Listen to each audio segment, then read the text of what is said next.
What, you thought I wasn't gonna be here, bro? What? Listen, what's What, up, you thought I was guys? gonna be here? Yeah, well, the show must go on, right? Don't be nervous. What? Don't Hey, be you nervous. got us started. Yeah, we got to start. Yeah, I got to started. Sorry. Welcome to the DHC Sports Show. Oh, wait, our host is here. Yeah, having a coughing fit. Jesus. Oh, I'm sorry. Welcome to the This DHC thing- Sports Show. This thing has kicked my ass, bro.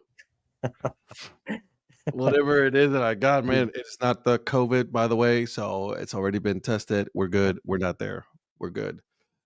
It's just I'm still coughing. And let me tell you, Oh, man. The how thing much from like fun a that week is. ago. From a same thing. Jeez. Same thing.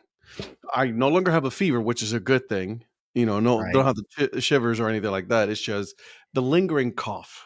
It's so much fun, And then when you cough so much, you pull your back, and then you cough so much, and then you want to throw up, like right there. Yeah. Well, this might be one of probably because of Ed's coughing and sickness. This is probably one of the most eagerly anticipated episodes of the DHC Sports Show in history. As you can see, the NFL has been crazy. You don't have yeah. I do not have chicken pox.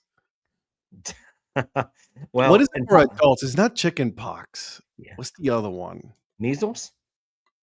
I don't know. Or I know what you're talking about. I had them. Yeah. Shingles. Yeah. That's no joke. No, I've had them. Trust me, they're awful. It is awful. Yeah. So, Polly, we do start at 8:30 on Mondays for the Break Even Sports Show, but it's 8 o'clock Eastern time on Tuesdays and Thursdays for the DHC Sports Show. Yep. That's right. And we already have some good friends in here tonight. What's up, Mike? I know Mike's ready for tonight's episode. Mike has been Terry waiting. McCutcheon, Mike Bison. What's up, my man? He's got the popcorn ready. Popcorn ready. I don't know why. There's nothing to talk about. I mean, nothing happened over the weekend, right? Terry's like, am I pregnant? No, I'm not pregnant. No. Oh, man. Did he just refer to Edwin Diaz as Tanner Scott? He did. Yeah. Wow. Dude, first of all, how weird is that? Just to now about to see him, Edwin Diaz as a Dodger. I'm not surprised by it. Well, I didn't say I was surprised. I'm just saying, like, man.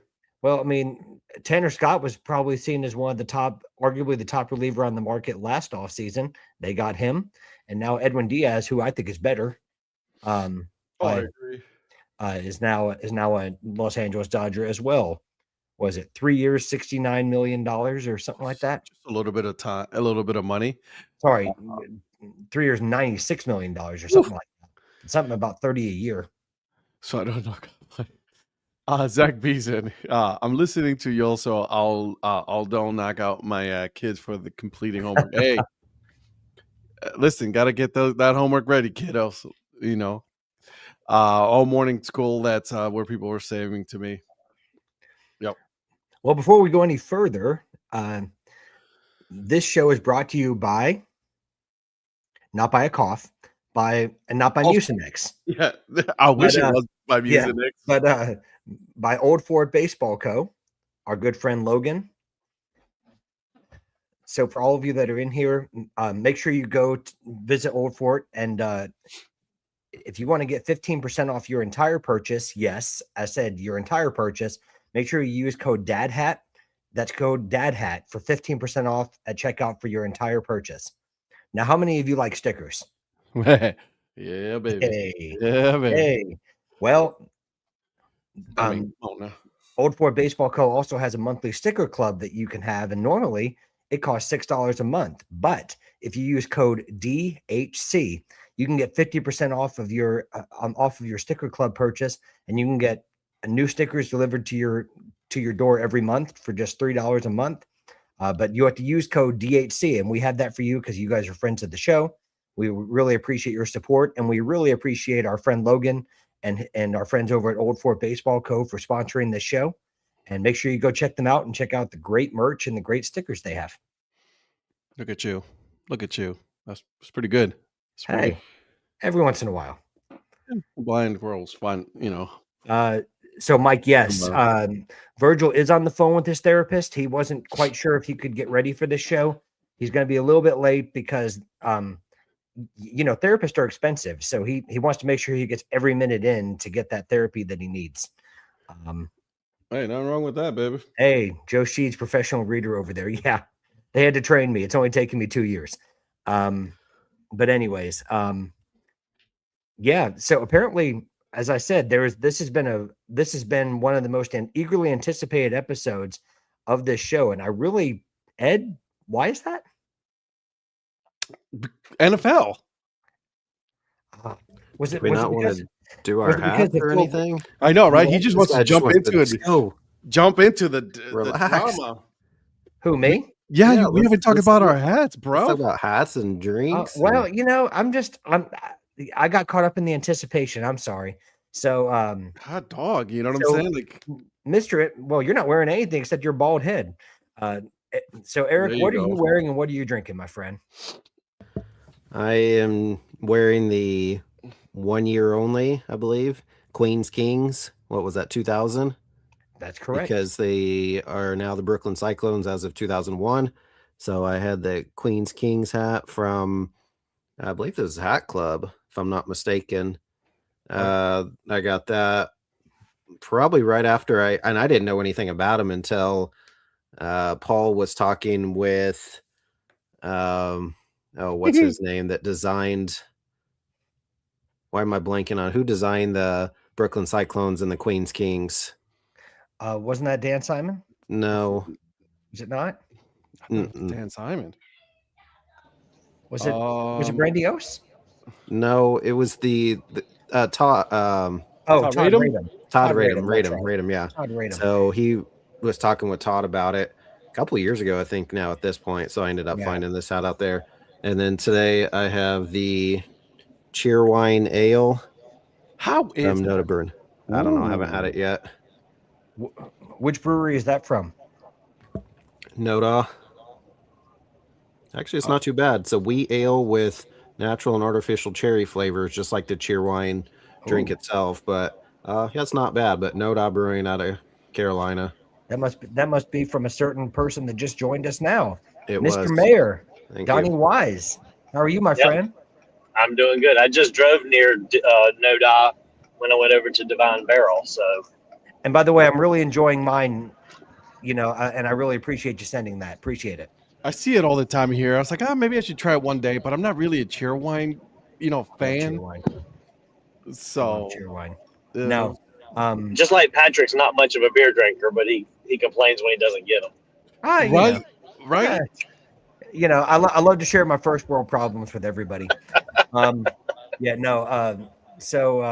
While Ed's having a coughing fit, Man. Mr. Mayor, what are you wearing and what are you drinking? Hopefully nothing alcoholic. Well, I was going to crack open one of those Divine Barrels, but I figured that's probably not a good thing. So I stopped at do you wanna Jimmy incriminate John's. yourself? Oh, nice. I got some Diet Coke, not Pepsi. Diet Coke, the only diet. So yep, Good man. Coke. And then I'm still wearing my off to work first responders trucker hat that I had today. Oh, very nice. Oh, good for you.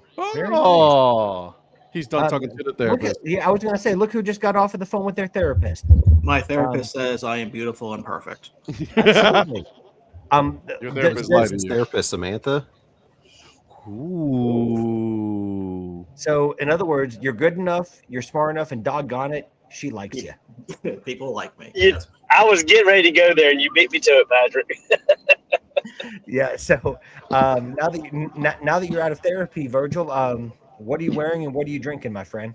So tonight's hat is the Dorados from Copa for Sacramento.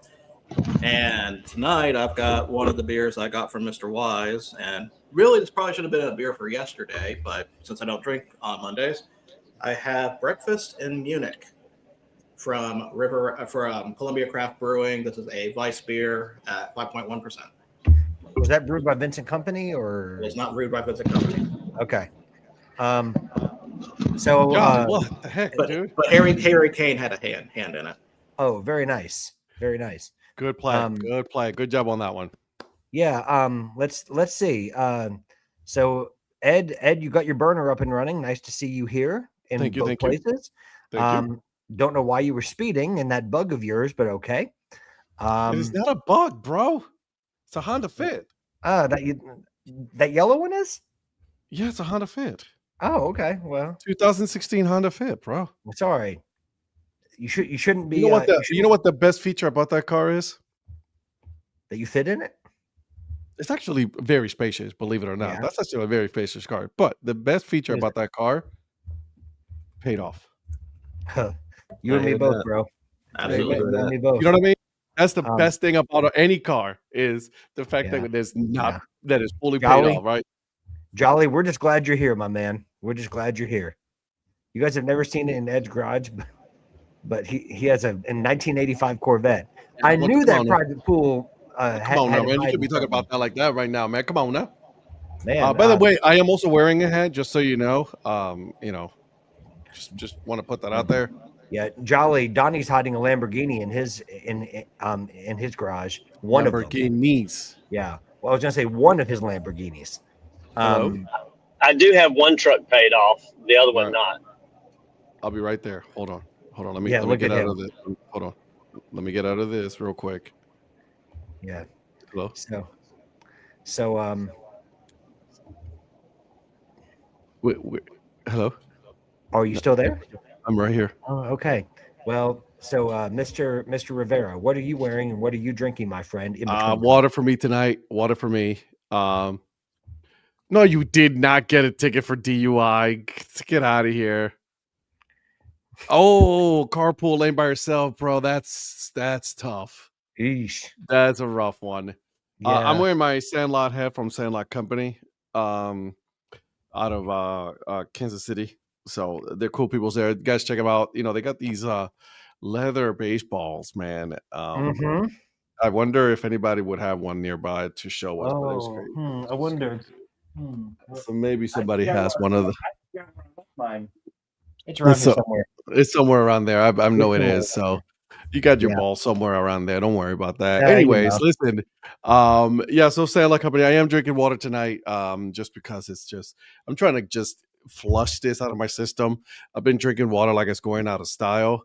And so, he just left just like that. Okay. And there it is. Okay, cool.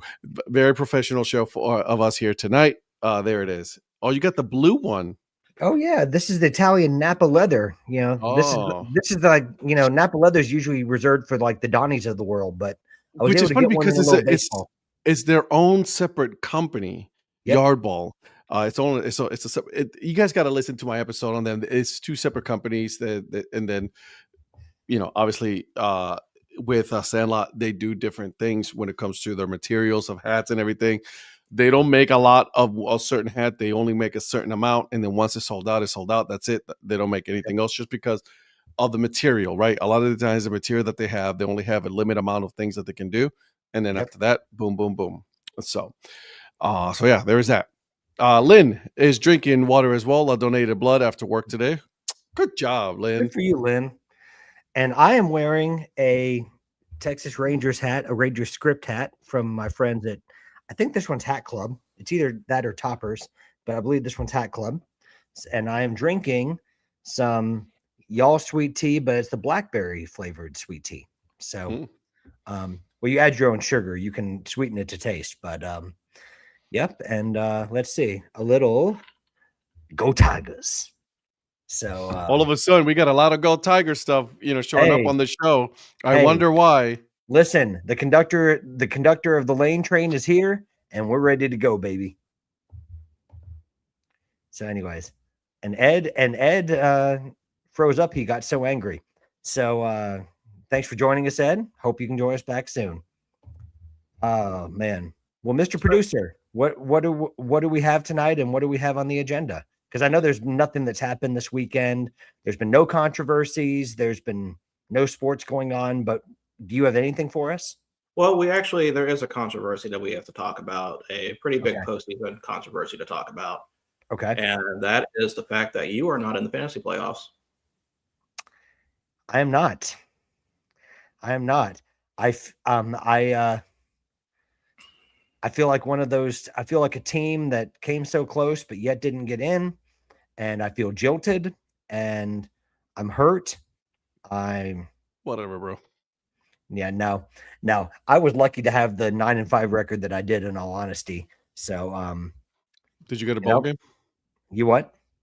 Did you get a bowl game?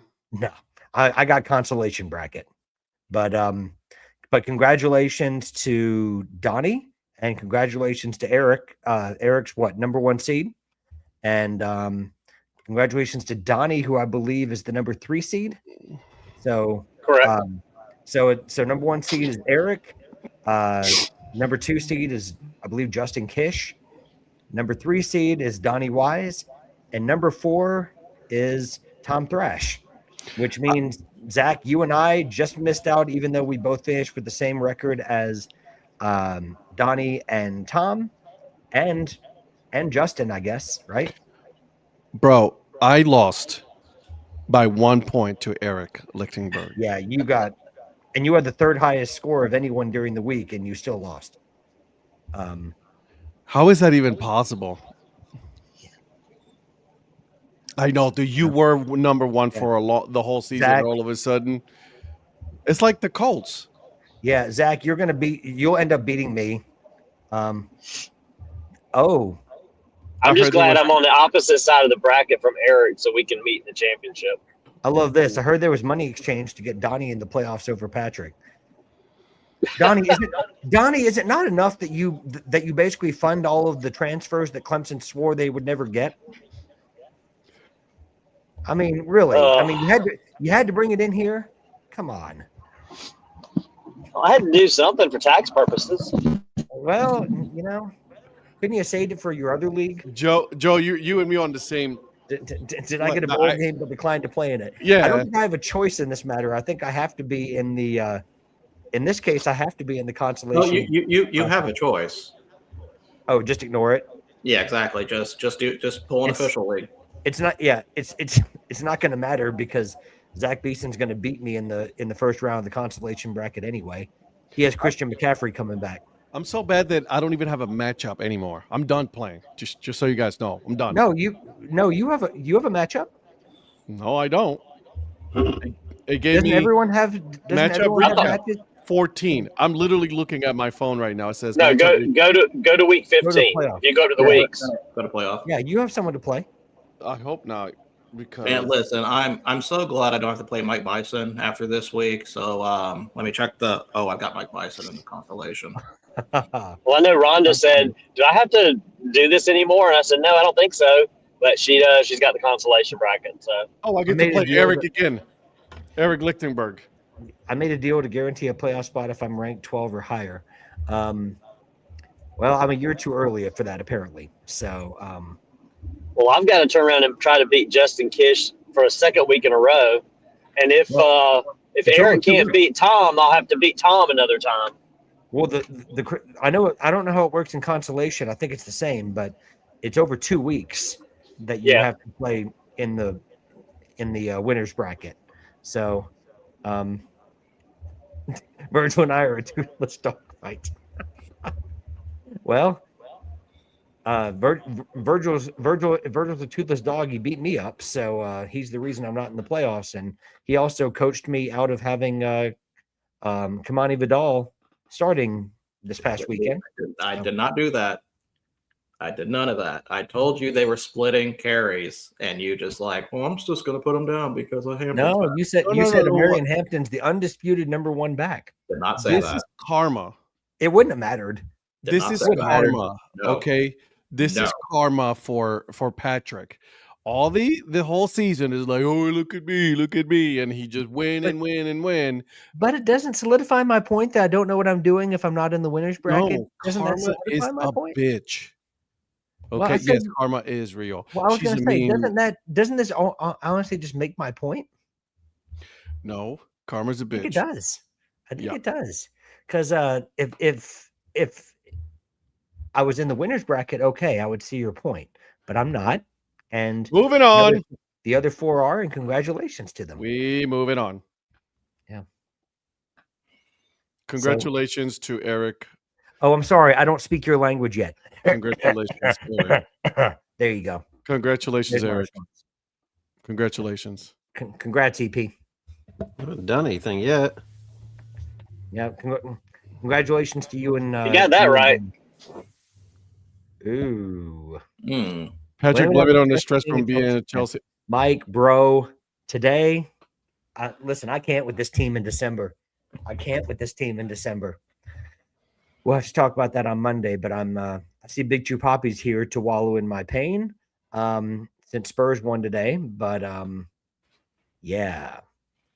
True story. True yeah. story, Terry. Did Chelsea lose to Atlanta United or something? They lost to Atalanta United, yes. Okay. They sure did. After having a 1-0 lead, and then they lost. What is Totem? Did you switch teams, Big Chew Poppy? Totem is the best. Like on the totem pole? Is that what we're talking about? Or what? It's Tuesday, right? Is it still Monday? No, it's Okay. it's Tuesday. Yeah. Okay. No. All right. Puppy, you're right. Hotspurs, baby, all the way. Let's go. No, he said Totem. But anyways. Nope. No, I know what he meant. Don't you worry about it. Yeah. Well, anyways, before it gets too much further off the rails, Mr. Producer, what do you have for us tonight? So let's go over picks real quick. Okay. So we had a lot of games to pick from. We have 2 people with losing records, so that kind of shows how great it went. And you technically had one by default because like you like skipped like a good bit of the games. So the winner of picks tonight with a record of 20-12. Oh, the old man. Oh It man. is Who Mr. did I say all last week? Congratulations on winning picks. Oh, I said that. That's right. Thank you very much. So he was the clear winner at 20-12. Second place at 17-15 was me. Third place. Imagine that. I'm not doing this again, Patrick. I finished first. I'm cheating. I finished last. I'm tanking to make it look like I'm not cheating. You're flying a little under the radar. There's a difference between purposely doing it and the other one is just come on, Patrick. No, Virgil was really trying. I just did better. See, and that's fair. I'll take that because you had a good FCS run. At 16-16 at third place is Patrick. Fourth place is Eric. And last place, sorry, bud, it's Ed. Oh, I could have told you that. I was watching my picks all weekend, and it was not fun. No, it was not. Patrick, you were the only person to pick Kennesaw State to beat Jacksonville State, so congratulations. Donnie, you were the only person to pick Tulane to beat North Texas. Patrick, you were the only person to pick Villanova to beat Lehigh. Ed, you did not drink the Virgil Kool-Aid, and you picked South Dakota to beat Mercer. That is true. And let me see. I think that is the only other one. Oh, no, Donnie. This one came in late Monday. You were the only person to pick the Chargers to beat the Eagles. I'm a little upset that you left one of mine off. I said Nova. Did you say Nova? Yeah, I said Nova. Yeah. Okay. You want me to say it again? Please. I'm not This going is to. what happens when you don't pay attention. You got to pay attention. I was eating my cracker, okay? The crunch must have messed with your ears. Sure, let's The go what? with that. Or you're the last See? person. You're the last person that can make an age joke. I said the crunching must have messed with your ears. Yeah. Well, like I said, you're the last one that can make an age joke. No, he didn't make an age joke. How's that an age joke? What? You see, he still can't hear. Finish your cracker. I've got more. Thank you very much. No, Lynn, nobody did. No. No one even entertained the idea that No. they were going to even have a shot in it. So Even I didn't take that flyer. that's why we play the game.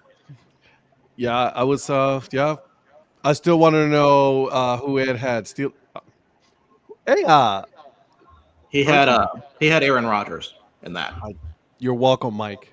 You're welcome. Although clearly that was a touchdown bias, like unlikely they just didn't call it right. Yeah, it's just So I feel gross, but you know. Donnie, is that your Rolls Royce or your Bentley? This is my monster truck. Just taking it out for a run. I'm not surprised. Yeah, that's the new purchase there, Jolly. That's the new purchase. all right, guys, let's go ahead. It's called Little Bigfoot. Let's go ahead and just dive right in. Let's talk about the college football playoff. Oh, what? Ed, do you have something besides coughing? I'm good now, guys. Thanks. I'm okay. I can. I'm all right. Don't worry about me, okay? Don't worry about me. So we're going to jump into the college football playoffs right away. Of course, on Sunday they unveiled the field, and we have Indiana, Ohio State, Georgia, and Texas Tech as your top seeds. Mm-hmm. And then here are your matchups for the first round. You have number 12, James Madison, going to Oregon. We have number 9, Alabama, going to Oklahoma. Number 8, we have number 11, Tulane against number 6, Ole Miss, another rematch. And then we have Miami going to Texas A&M. So, of course, the big controversy here was that Alabama made it in. Alabama and Miami made it in over Notre Dame. So, of course, that led into really a domino effect with certain other actions with Notre Dame also foregoing their bowl game. So the question I'm going to go ahead and just ask the panel here, I'm not going to ask, are we all surprised? Because I think we already know that answer. Correct. But what is probably what's your biggest takeaway with this seeding? Because you can go a few routes. You can talk about that the SEC championship game was basically a meaningless game because you can lose in complete dog shit fashion like you did and still make it to correct. In fact, they are the only team that did not drop after losing their conference game that way. You can make a case about Miami getting in because they didn't even play their conference championship, although I think part of that's due to ACC incompetence. That too. Absolutely. ACC screwed this all up. And that's from an ACC man right there, just so you guys know. Notre Dame, of course, has their case. I think BYU has a case too. But really, to me, most of the anger seems to be at Miami when it really should be focused on Alabama. I agree. Because, guys, I don't know how many times I keep on saying this. They get away with it every single time when it happens.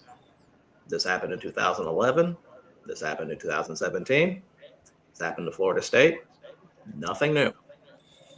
There's this. Go ahead. No, I interrupted you. Go finish your thought. Yeah. There's this preconceived notion that Alabama draws people for games. Like they're one of the biggest brands in football. And they are a big brand right now. But take a few 7-5 seasons and it will be back to the old ages where it was back with Shula. Because I know how these fans are. And that's right. This is not a sustainable thing for them, especially because a 9-3 is considered a failure already. And the fact that they're going to be in a playoff game, and who knows? We could just be talking about 3 teams that are just going to be eliminated in the first round. It may not even be a matter. It may not even make a difference. We may just be complaining about nothing. But it's always been favoritism. That's just how it is. And I was honestly surprised to see them win this time, but I fell for it. I think we all agree, honestly, Alabama has no business whatsoever. None. You're a 3-loss team. And then on top of that, you got embarrassed in the championship game. You didn't do absolutely nothing. And you're telling me that you have a higher percentage to make it to the college football playoffs over a Notre Dame team, over a Miami team, a higher seed on top of that. It just doesn't make any sense whatsoever. and they were looking at possible buyout scenarios after they lost to Florida State earlier in the year. And then they act like they deserve to be there. It's like, really? That was a bad loss. That's probably one of the worst losses this season. Well, I think that's the point. I think the fact that of the people that were up for the CFP, of the teams, by far the worst loss was Alabama. Not even just losing they didn't lose barely to Florida State. They got beaten convincingly by Florida State. Correct. That's the problem that I have is it's not just the 3 losses. It's the fact it's to whom they lost. Yeah, but everyone's going to point to, well, you beat Georgia in Athens. Guess what? You also lost to them, late in the season handily in the SEC championship game. There's going to be the argument of, well, you shouldn't punish people. I mean, I could see the committee doing this. Alabama lost by 1 point on a last second field goal to Georgia. It was a competitive game. I still don't buy it, but yeah, it's just, you got boat raced and you should be just out. Like, as soon as you got that bad loss, you're done. No question. Done. Look at SMU last year, because Clemson beat them on a last second field goal. And there were even talks in about Alabama jumping them. And I think if that game got a lot further out, like more of a blowout for Clemson, that probably would have happened. But it didn't. It was only by 3 points. I don't understand how you can punish BYU for their loss, but not Alabama's. Right. So, well, this committee is totally SEC biased to begin with. Because it's ESPN, SEC. Well, no, I mean, ultimately, it's going to basically, it's a business decision. It's money. That's what this all boils down to. It's money. Eric, what are your thoughts? I mean, Virgil's pretty much said everything. And Ed, I told you this. You remember this time last year how all of us were talking about how Alabama, thought they were going to get in and then they didn't. This is year 2 of the new 12-team playoff.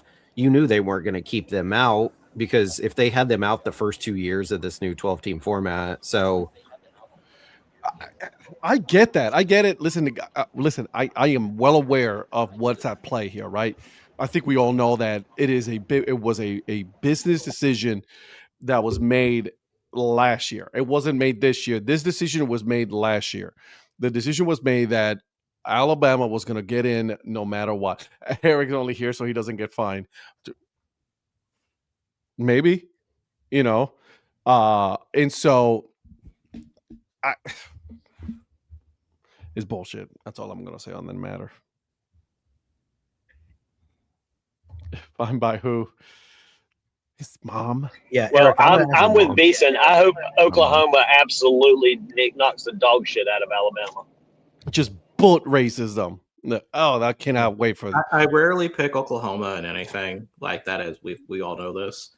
That may have to change this week. Is this the one that everybody, just like they show that map of like who is rooting for who? It's the like entire country. The entire country just rooting against Alabama. What would be?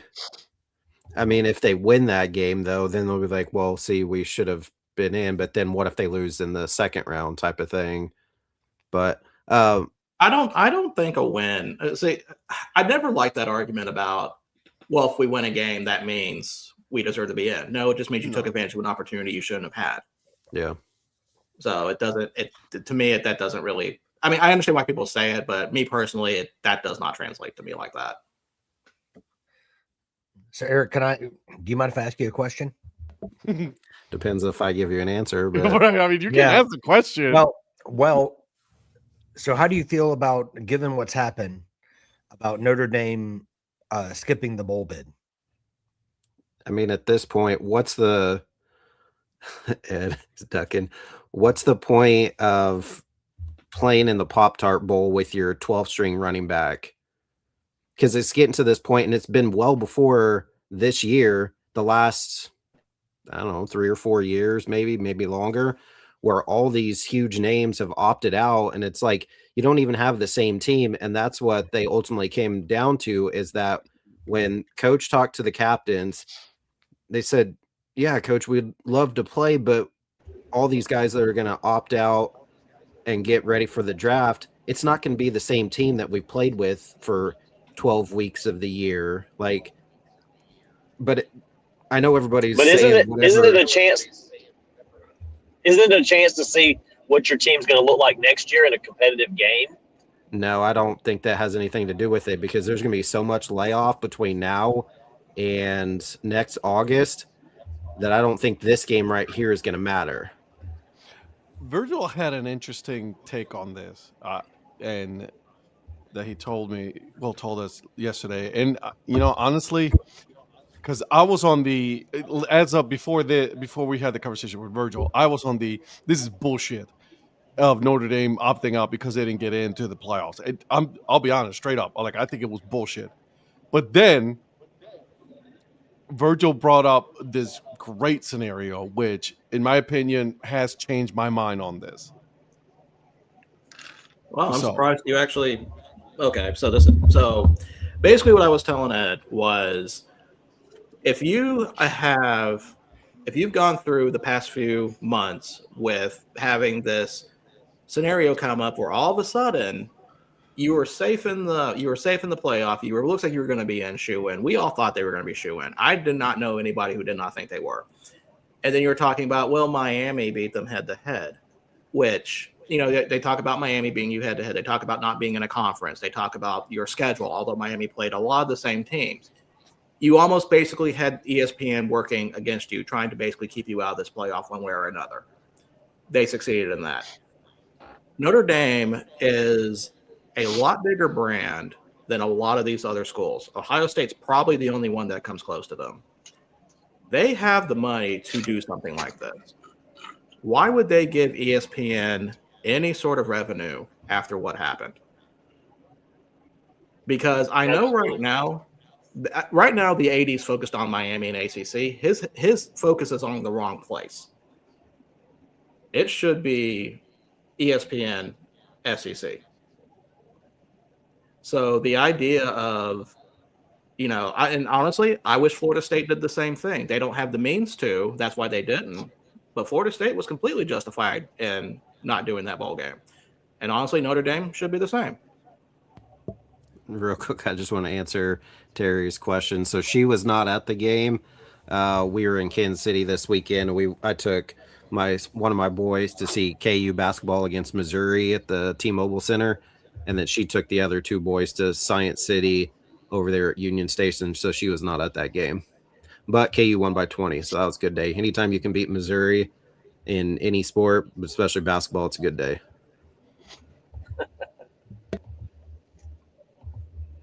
I was just going to say, to your point, Virgil, about the AD, going after the ACC. I mean, I get it. The thing is, I mean, I didn't see the press conference, but I know what he said on Dan Patrick, and I know he kind of reiterated some of that stuff about they feel, this harm of the ACC kind of attacked Notre Dame. And I'm like, well, you're not in the conference in football, and Miami is. They're going to fight for their member school in the football scenario. And if you don't like that, that's too bad. Now, I don't know if the ACC went too far or not, but you're right. They have a bigger beef with the SEC ESPN combo bias than anything. They should be teaming up with the ACC to call that out. Thank you, Brett. Speaking of calling out, this does not fix the problem. Correct. No. BYU. Here's the thing. BYU is a good example. Here's the thing. Last year was a complete doomsday scenario for everybody who was saying you had to join a conference. That conference superiority was the way to go. Because think about all the hype with the SEC versus Big Ten that was going. Notre Dame makes the championship game as an independent. If they win that game, that basically means conferences don't matter. Technically, they don't matter anymore anyways. They don't matter anymore anyway. So no, joining a conference, they don't need to. At this point, if they didn't join a conference back in 2020, they're not joining one now. There's no reason to at this point. Right. And Phil, the other part of this is Alabama made it in, and they got boat race in their own conference, so it doesn't really matter if you win a conference championship, which is what everybody was supposed to be saying, right?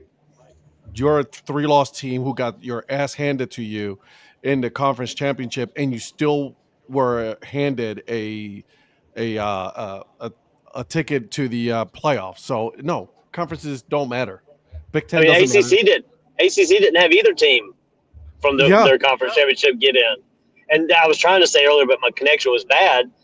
When Virgil was talking about the having a team play in there and do bad. I mean, look what Duke did. Duke took advantage of that situation as well by being in there and winning, and that it was going to get them nowhere.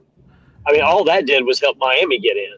And Donnie makes a point there about the game itself, and I know we're still kind of talking about it, but at some point, if we talk about the championship weekend games themselves, especially like the Big Ten game, I'd be curious to hear your thoughts once we get to that point, kind of your thoughts on the games this weekend themselves, because that one was a really good game. Most of the others were not. I mean, there's a few others, but yeah, especially the Big Ten game. So when we get to it, I would be curious what you guys thought of that, because Indiana, I mean, it's maybe surprised quite a few people. Well, Duke's been a better team all year long than their record. They just lost some games they shouldn't have lost, and they won some games they shouldn't have won. I mean, that goes back to the refereeing in the ACC, which we all know is crap too. And I'm not going to belabor the point because we know that Clemson got robbed. That doesn't change anything. It happened, and it's what it is. And only because of that happening did Duke win a tiebreaker or even be in a position to get in the tiebreaker. That whole system is flawed as well. And to the problem of none of this fixing anything, unfortunately, the committee and ESPN, the only solution they're going to offer is we'll go to a 16 team, because then they can pretty much guarantee Notre Dame's going to be one of the top 15 teams every year, and that solves that. And it gives them room to put more SEC teams in. So that's what's going to end up being their solution. That doesn't still fix the problem. That just changes the problem. And listen, I'm going to go ahead and say this because I know this is kind of a sticking point with me with a lot of stuff. It is not a true football playoff if every conference is not represented.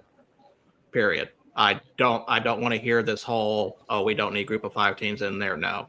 If you want to be a true, legitimate playoff, every conference should be represented. If only there was some sort of playoff format in the lower league that they worked the kinks out already, and that actually sounds like that may work. Patrick, is that the VCS? Yes, sir. That is indeed the VCS. Yes, sir. Oh, so we're hyping VCS. Okay. Yeah, that's a new thing. Because I will make my own damn bracket if I have to. Please. Yeah, next year you need to do that. We need to show the world the VCS and the Virgil playoff rankings, the VPR. It's actually called the Virgil Conference Subdivision. Thank you very much, but that's okay. Yeah, but we're going to have a weekly ranking show that's going to be the VRP. Which at this point, it's pointless to have those weekly ranking shows anyway. It absolutely is. Well, Eric, and one point. Go ahead. I'm sorry. Sorry, I was just gonna say, and this is completely unrelated, but I've told you guys this for years, that what's the point of doing these? Hey, if the season ended in week 3, who gets in? Like, I've never liked any of that type of stuff. So.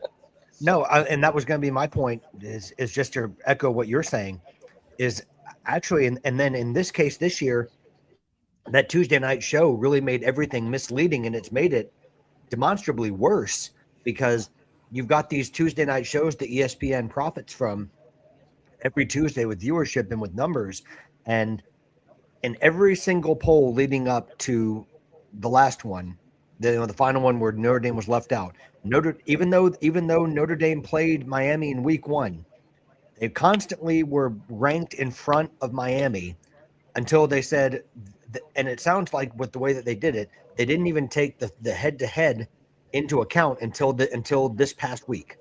All right. Did you say Tuesday night show where they profit? So you're talking about us? Well, I mean, they should give you a kickback if they're going to use your name. Well, no, I'm just saying you said Tuesday night and profit, so I thought you were talking about our show. So well, no, they should be watching this show instead of that ESPN stuff. That's for sure.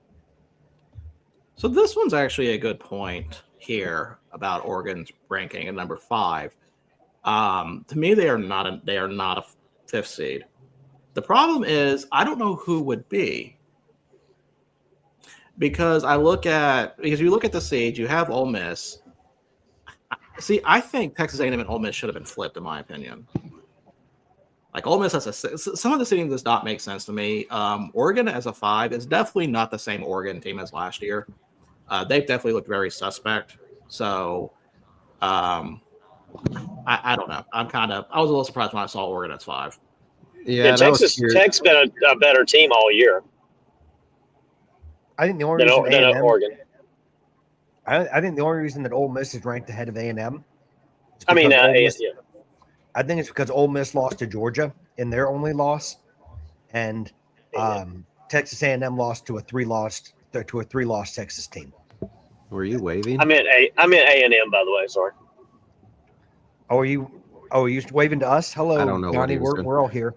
No, yeah, Virgil, you're kind of talking about that. Yeah, it kind of surprised me that. Yes, I understand Ohio State hadn't lost all season, and hope that possum or whatever you ran over is fine. Where, yes, they lost to essentially what was the number 2 seed, now the number 1 seed, where they only dropped to the 2 seed, and now they're 12-1 versus Georgia, who won big, and they're also 12-1. But they're at 3, so I thought they might have flip-flopped them and put Georgia at 2 after their win and Ohio State at 3.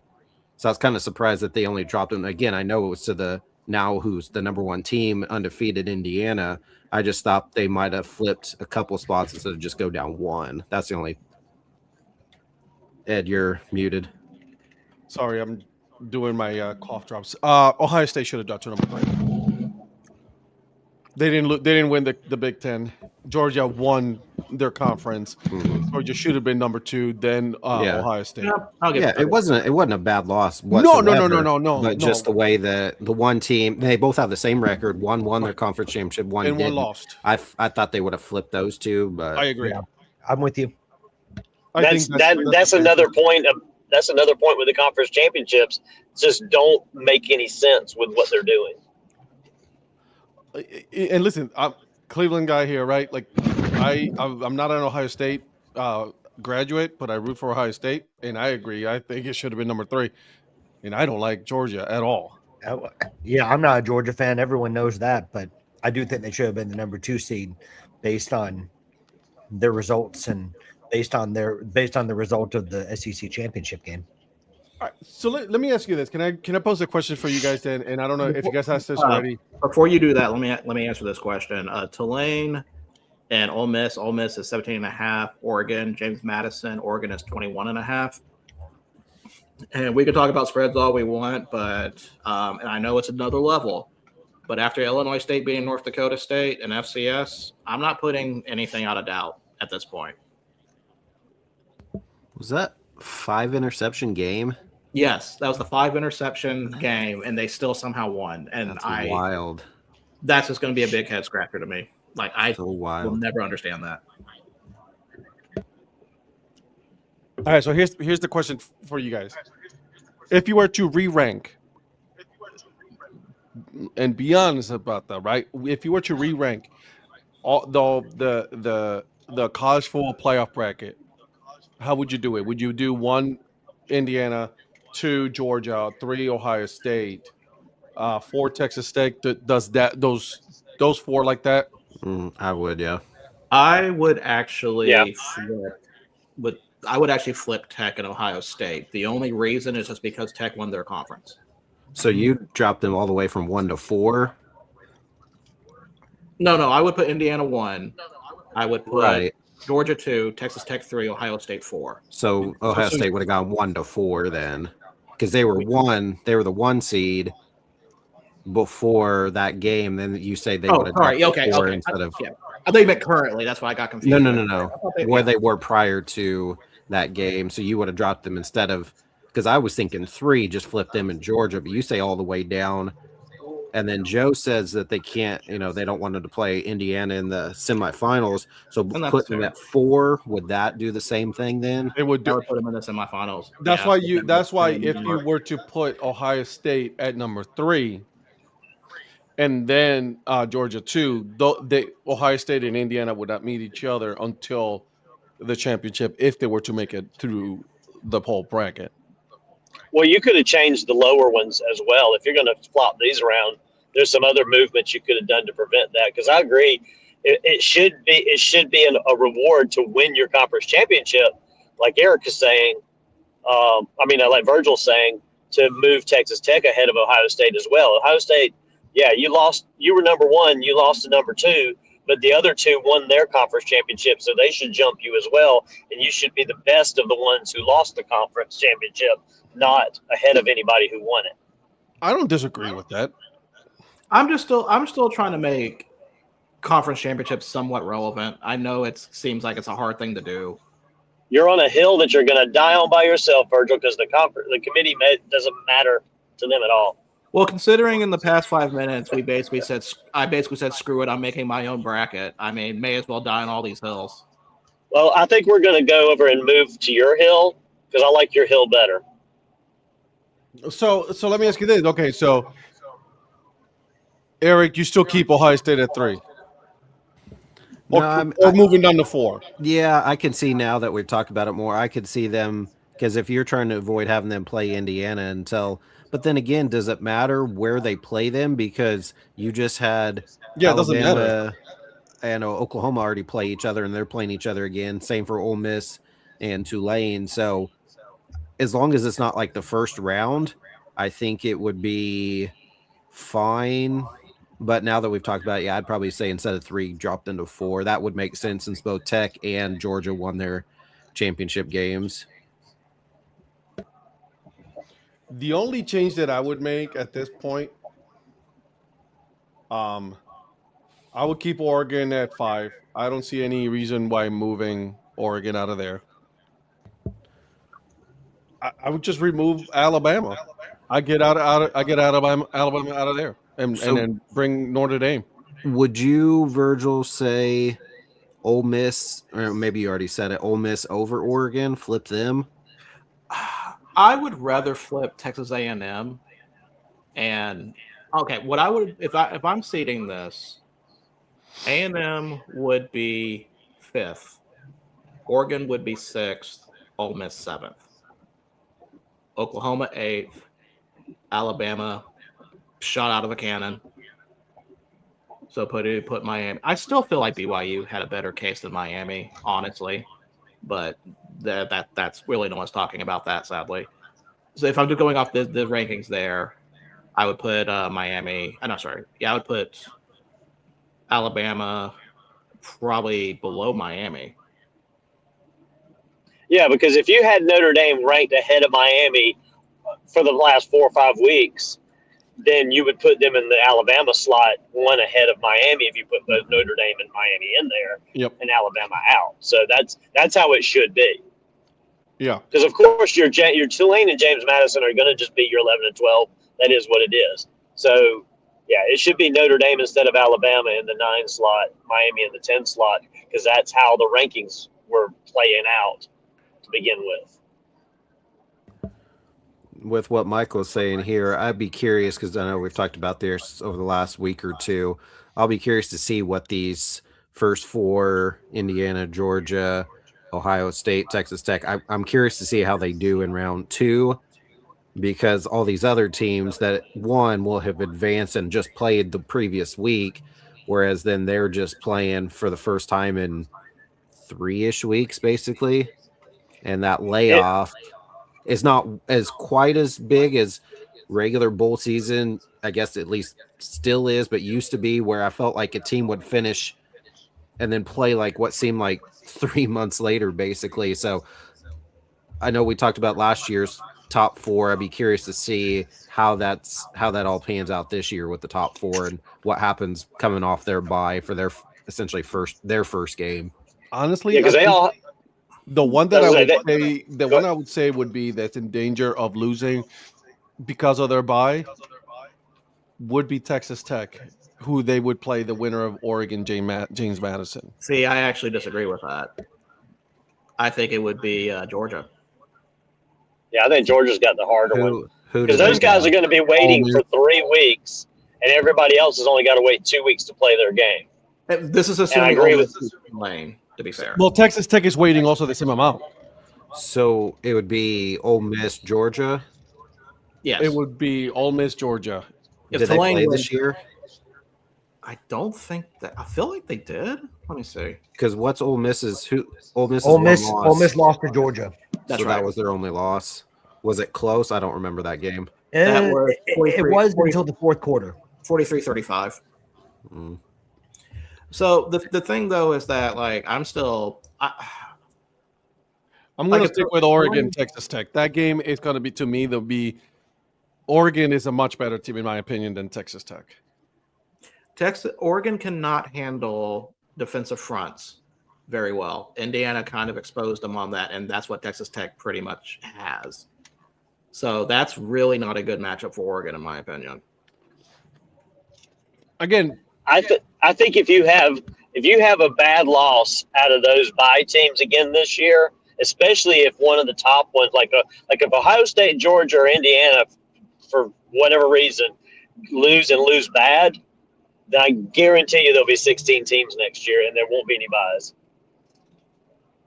I will be shocked if Indiana loses the first game. Oh, I would be too. But I'm just saying, if something weird like that happens where one of the top guys stumbles bad and loses, or even if it's super close against somebody they shouldn't be close to because of that extra bye week, those teams, everybody's going to be like, we got to get rid of buys. Let's just make it 16 teams and everybody plays. Mike, this isn't 2007. still, 13 you guys anymore.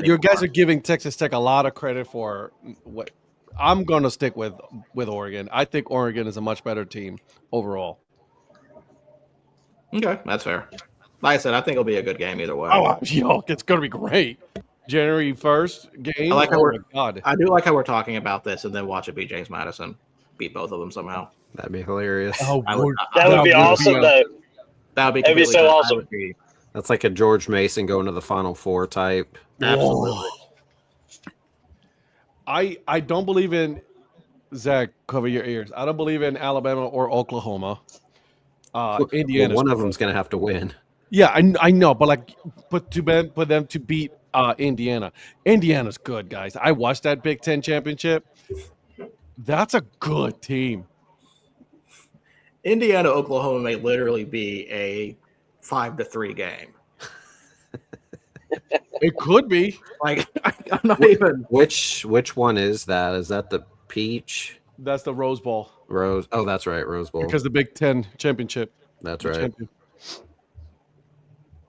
And then SEC is the Sugar Bowl. So the Cotton Bowl is Ohio State, and then the Peach Bowl, the Orange Bowl is Texas Tech. The Peach Bowl is the semifinal, with Fiesta Bowl being the other semifinal.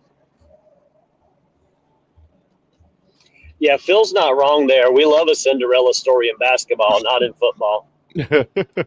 Why do you think that is? Like that, we know March Madness for basketball, but why do people seem to be? Zach, that would be hilarious. Please, you do. Please do if you do, and then please record it. Probably because there's 60-something teams versus 12. I don't And know. again, this is a brand new year for 12 teams. We've never really had this, so they really hasn't built up any kind of momentum when it comes to any kind of Cinderella stories or anything like that. Technically, if you had a Cinderella team to this year, it would either be either James Madison or Tulane. That's it, really. Well, and also with March Madness, there's so many top teams, there's so many blue blood teams, and then there's so many teams that have a great run, but there are so many smaller schools. I mean, just the tournament itself, it's like 4 days 2 weeks in a row. It's just you live for that upset. It's like NASCAR. You wait for the crash. In football, you just don't want that. You want the blue bloods to battle it out, and you want the 4 best teams at the top. I don't. I'm Well, all I don't about either. the- I'm just saying, like true. the people.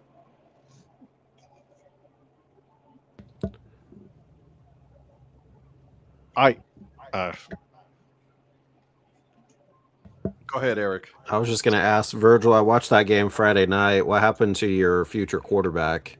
He didn't look great at all. I don't know. It kind of brought him back at one point and got it a little bit close, but how many interceptions? Like 4 or 5. I feel like he had a ton of interceptions. I don't know what his.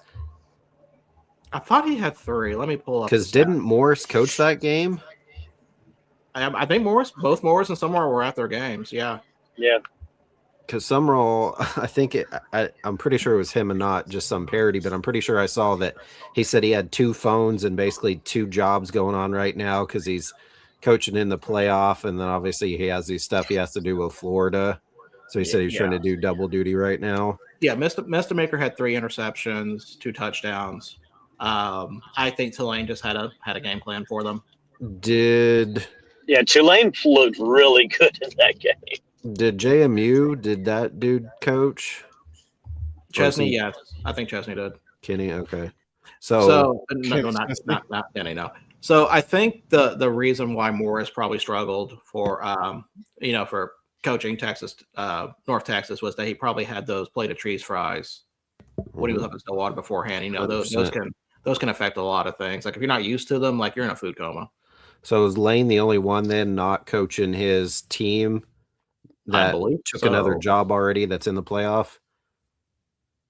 Because if Summerall and Kenny are both still coaching, Lane's not. Yeah, I think running Lane's back. I think Lane's the only one not coaching. Lane's the only one that lied too.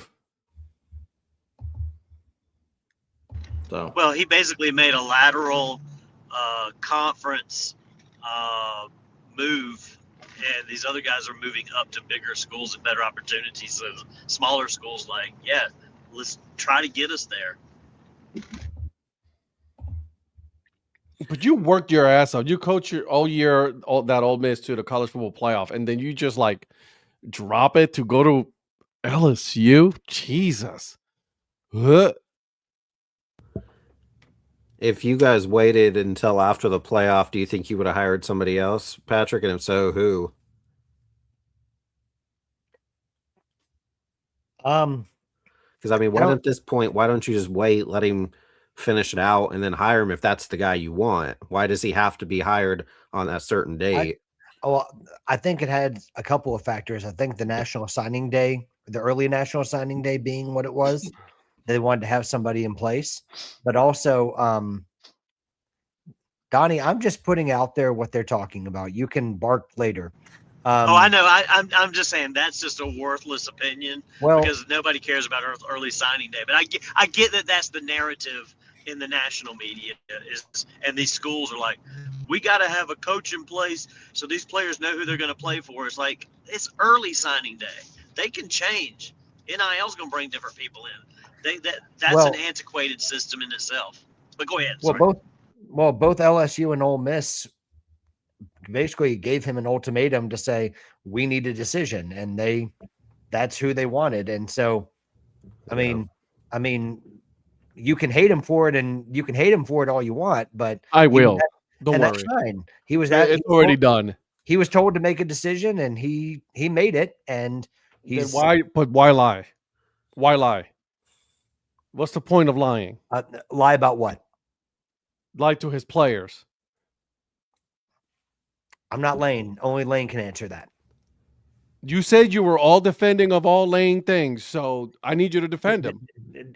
When did I say I was a defender of all Lane things? At the beginning of the whole show. No, I said I was on the Lane train because he's at LSU. I never said that I was. You're defending Lane. That's your boy now. Lane train. Here we go. Ed, stay in your lane. Yeah. No, I mean, if honestly, I've said about Lane all along, I think that he should have stayed at Ole Miss. I think that was the best place for him. Because I think that, and I know Eric has said this when this first came out. I think it was Eric, about the real loser in this are the players, and that's who I feel the worst for is the Ole Miss players. They get to keep Pete Golding, which is great, but it has definitely messed with what they have, with what they've done. I know they get a lot of the offensive staff minus Lane back for the CFP, which is great. Charlie Weiss Jr.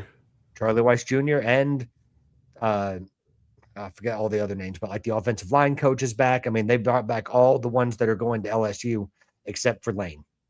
Virgil, I had a separate, unrelated question. I don't know if it's a credible source, but have you heard anything? Supposedly, Andy Kotelnicki may be going back to KU because Matt Campbell's now at Penn State, and so he doesn't want Kotelnicki there.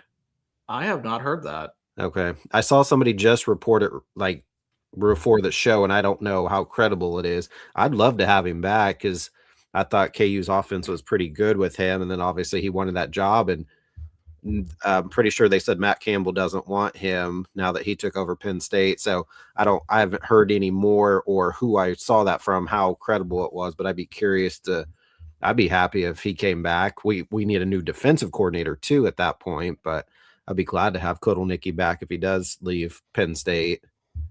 Let me look into that. Because he was with Leipold for years and then finally got a good opportunity. But overall, I mean, Penn State made the playoff last year in his first year, but obviously this year he wasn't that great. So I'd be curious to see where that ends up if he ultimately end up going back to KU. I mean, I would love that if he came back, but they also need to bring in a different defensive coordinator because DK McDonald's not cutting it.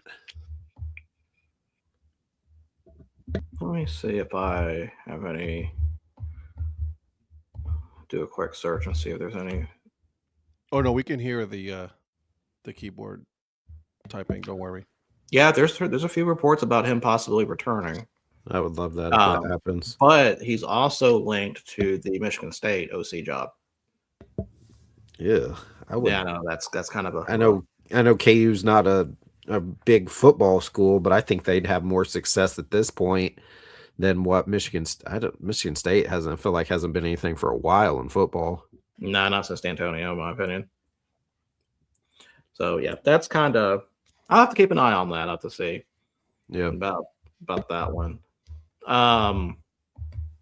So other college football news, unless you guys don't want to talk about this, I don't know what else we really can talk about. We will be going over the games also, the conference games, just to go over opinions on that.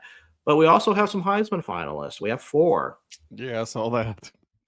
We have Fernando Mendoza out of Indiana, Julian Sayin out of Ohio State, Jeremiah Love out of Notre Dame, and Diego Pavia out of Vanderbilt. So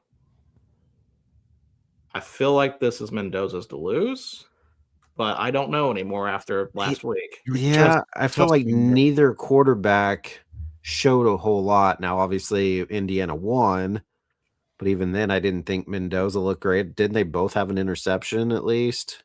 Yeah. And then, I don't know. Last I saw, odds were on favorite were Pavia, but I'm just like, yeah, I mean, what he was able to do against Tennessee, though, was pretty impressive. His the numbers overall compared to other Heismans and even the recent, I was looking at, and I think I asked Patrick this. Joe Burrow had 6,000 yards, which is absolutely insane when he won in 2019, and then these guys all have half of that. Which still 3,000 yards is good, but I feel like most of the Heismans over the past however many years have all had at least 4,000 yards, roughly, or more. And then this year they're barely over 3,000, 3,100.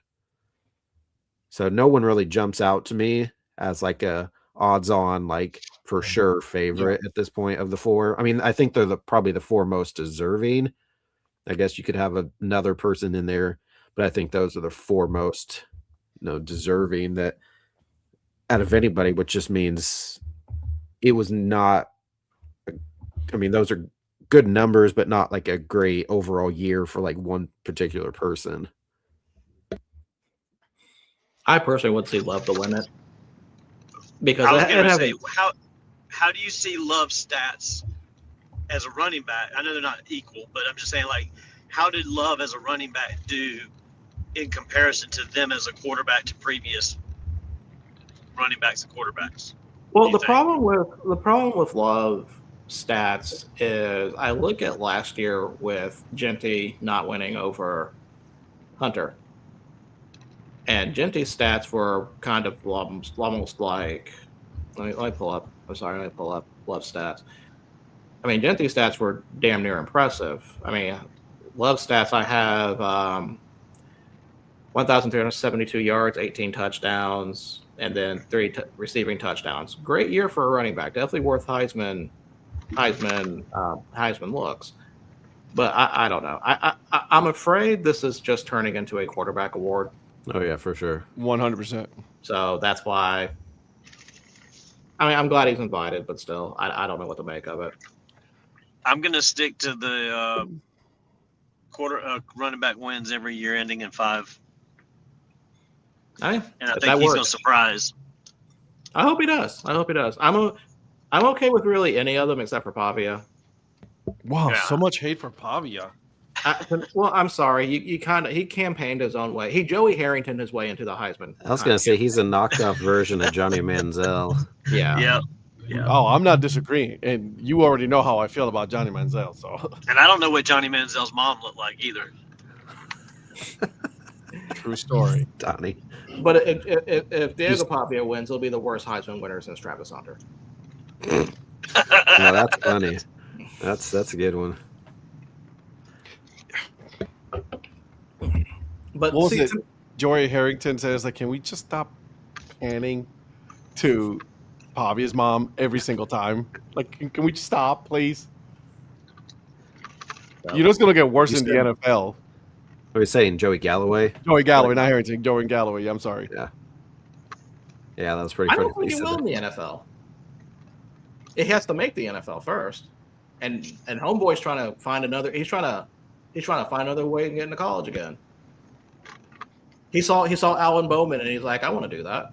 Well, he's also making money in college. You know what I mean? The guy that could not throw the ball more than 6 yards downfield, it had to be a lateral or a side, pass into the flats. That Alan Bowman. You're right. The last winning Bedlam quarterback, Alan Bowman. Yeah, that one.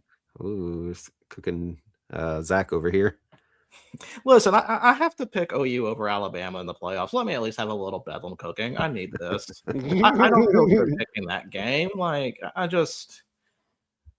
rather have a toe cut off at that point. Okay, so let's go over some of these college. Let's go over some of these conference games real quick. So on Friday, we had Tulane beating North Texas 34-21. Like I said, we've already kind of talked about that one. Mr. Maker did not have a good game on that. Tulane really came with a game plan to try to shut down that offense. And of course, like Terry said, they also rushed their running back earlier. So that may have played a hand into it. They had to probably be a little off balance. Was he too busy trying to find what fraternity he'd be at Oklahoma State weeks leading up to that game? Good possibility. I mean, it happens to the best of us. Probably went to Old Monk or Iron Monk. Iron Monk. Yeah. Next, we have James Madison beating Troy 31-14. I was a little surprised by the score in the first half because Troy kept it close, and then James Madison kind of all right, it's over. Yeah, fully pulled away. I do not think James Madison's quarterback had the best game either. Now, he only had 93 yards, 1 touchdown, 1 interception. They're mostly kind of a defensive team, so kind of have to keep our eyes and see how they do, but not a win that would breed confidence into the playoffs. Kennesaw State beat Jacksonville State in the Conference USA Championship 19-15. Congratulations, Patrick, for picking that one. Boise State beat UNLV 38-21 in the Mountain West. And now let's talk about our Saturday game. So we're going to start with I'm going to go in the order here of what time they started. So we're going to start with BYU, Texas Tech. Texas Tech shut down BYU 34-7. I know there are kind of people that, and me included, that were thinking BYU kind of probably made a better game out of this. They probably had a better case to be in it. I was hoping they were going to win just so they can knock out and have 2 Big 12 teams, but this wasn't in the cards. We have Western Michigan beating Miami of Ohio 23-13. We have Georgia just completely shutting down Alabama 28-7. We've talked about so much with the Alabama and Georgia game. Mhm. We haven't even talked about the negative rushing stats for the entire game for Alabama. -3. That just screams playoff team to me, doesn't it? The only thing is that, and I'm not trying to defend it, but I think they skew it because they take into consideration sack yardage. I took the sack yardage out. Yikes. Was that still not? I thought that was part of what made them negative. Let me go back and take a look. And I could be wrong, but that's the only thing I think that I don't really care for is that, and not in the NFL, but in college, they include sack yardage as negative rushing yards. Okay, my bad. I misread that. The sack yardage is not out. So we'll take the sack yardage out. So that means they had, let's see, carry the 3 yards. Yeah, you did that pretty good. I wonder if you should do that for your profession. Give it a shot. Here and there. Something to count on. So, Bye, Donnie. So this really was Georgia's best game so far.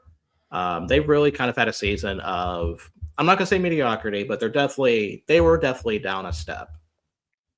Or 2. Is this or 2. Is this the game that basically catapults them where people are going to be thinking this is the Georgia that we know again? Or was this just kind of a one-off? No one likes Georgia anyways. Let's be honest. Who cares? I don't hate Georgia. I just kind of I don't hate them. I just don't like them. That makes sense. I don't have any opinion about Georgia. I have no hate. I just don't care. Sorry. You have no hate just in general? Oh no, there's hate for people. Don't know. Georgia, any names or teams? Virgil, write this down. Yeah, but he knows all these already. Oh, I thought there'd be new ones. No new ones. No new ones this year. Okay, never mind. I tried Virgil. We're good. No, we're good. I appreciate that. I appreciate what you did, though. I appreciate that. So if anything would affect the seeding, I think I already got all the teams that I put in there. Already? Wow. Damn. We're not even to January or February yet. We already got the March bracket ready. I may have already done some work on it. Did you put Reese back in there? No, I know Reese is kind of trending down because there's some new ones in there. And in fact, we have a brand new number 1 seed that I'm actually going to go ahead and say I think will probably win the whole thing. Wow.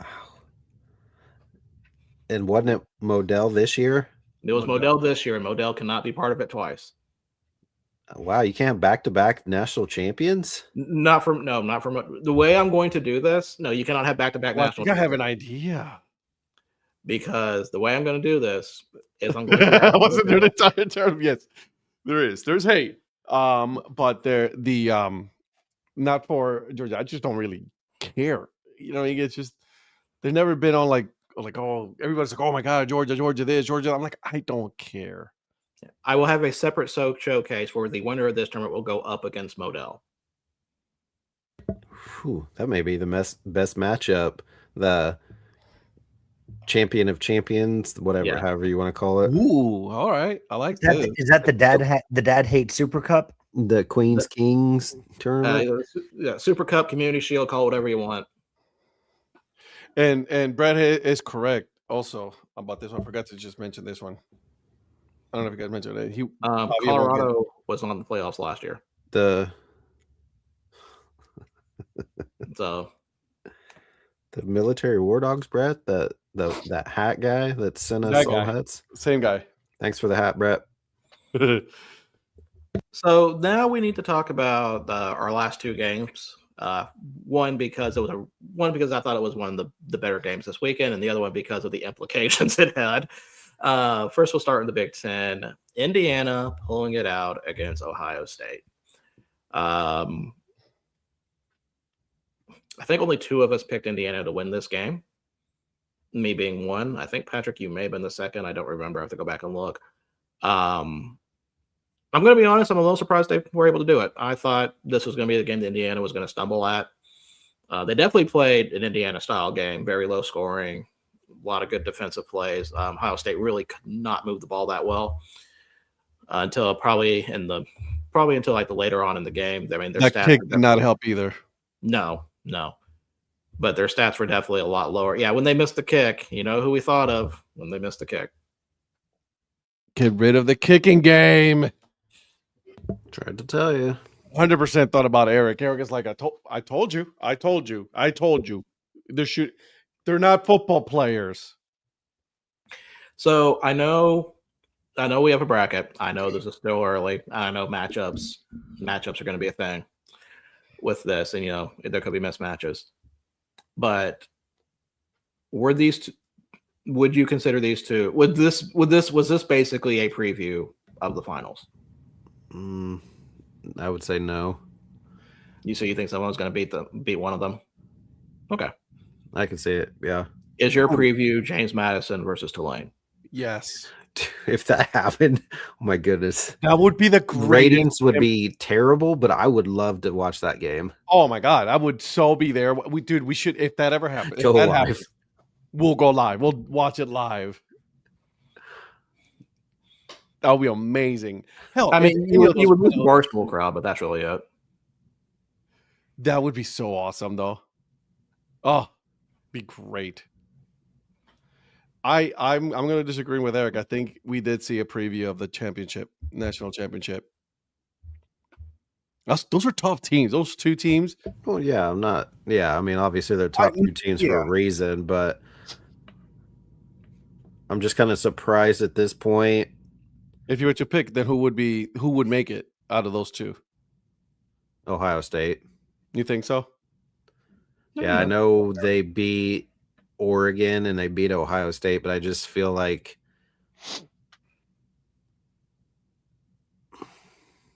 I don't know. I just feel like it'd be Ohio. I don't know. I still feel at this point, even though they lost, that Ohio State's the better team.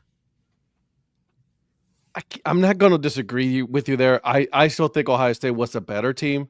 Because I think if Ohio State had, I don't know, Mbappe or something, maybe he could have kicked that field goal for him. They had a better kicker. Mm-hmm. Yeah, go soccer player type of. Get somebody from the soccer team. Dallas Cowboys have a Notre Dame soccer player that's just bombing every field goal. He's the best field goal kicker right now in the game. Yeah. Can we please put it in the record that Eric actually willingly named a soccer player? You're welcome. Tune in Mondays, 7:30, 8:30, 7:30 to. You're welcome. Good job out of you. Good job out of you, buddy. Good job out of you. Won't be there, but we will. He may be in the comments. You never know. He may be watching. I try to, but nobody ever responds to my comments. Oh, I do. You didn't see any of the comments yesterday. Not yesterday. I was going to say, because I would have. Yesterday. So I went to bed super early because I had to travel for work.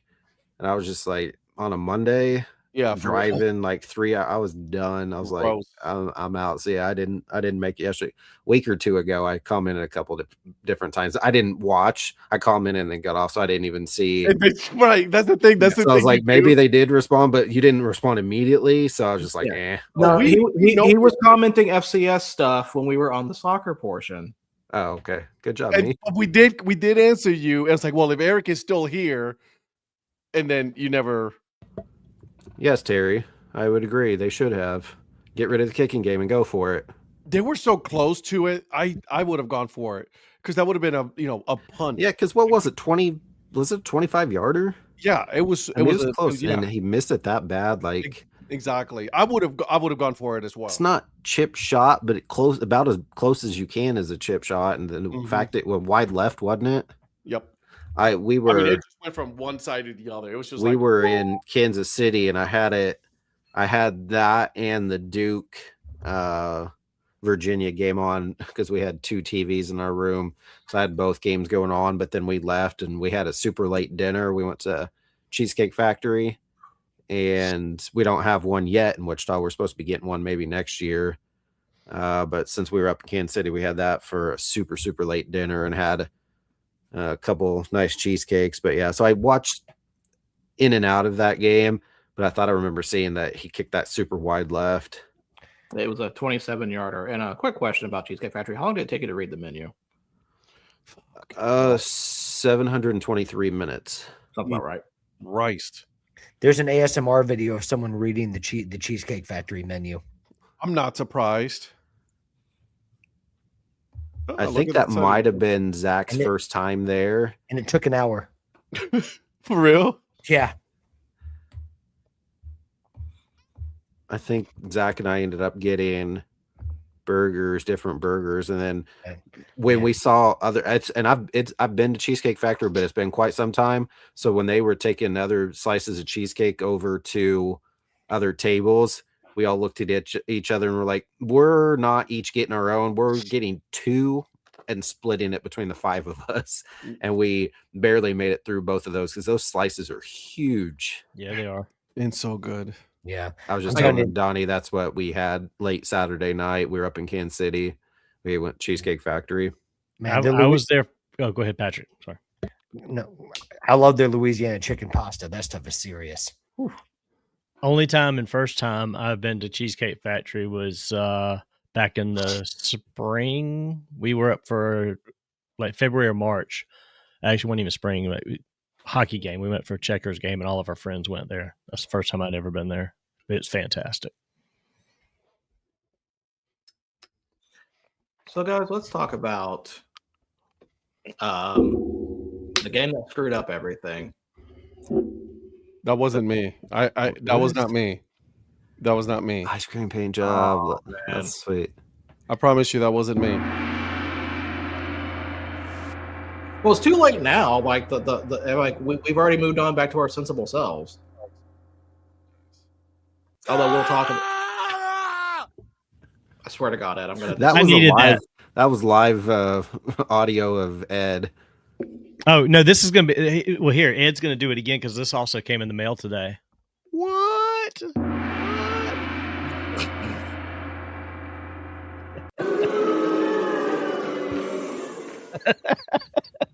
This is the last thing we needed was a soundboard. No, this is the greatest thing we needed. What did you say, Virgil? I'm sorry. I apologize. Because we need a puke sound. So let's talk about the game. Oh, that's just mean. So let's talk about the game that basically ruined everything. The ACC could not get their shit together. Duke beats Virginia. Oh my God! Look at the mayor right on time to talk about the ACC. Hey, I'll give Duke this. Duke came to play, and they were damn good in that game. Virginia They took advantage of the opportunity they didn't deserve. They did, and Virginia played down. They made some dumb mistakes, although they did come back to get it to overtime. That last drive was one hell of a drive, but yeah, I mean Duke kind of controlled that game. Did they have to go for 2 to get it to overtime? No, just as extra point. They just kicked the extra point. I couldn't remember. They went for the tie instead of going for 2 to win it.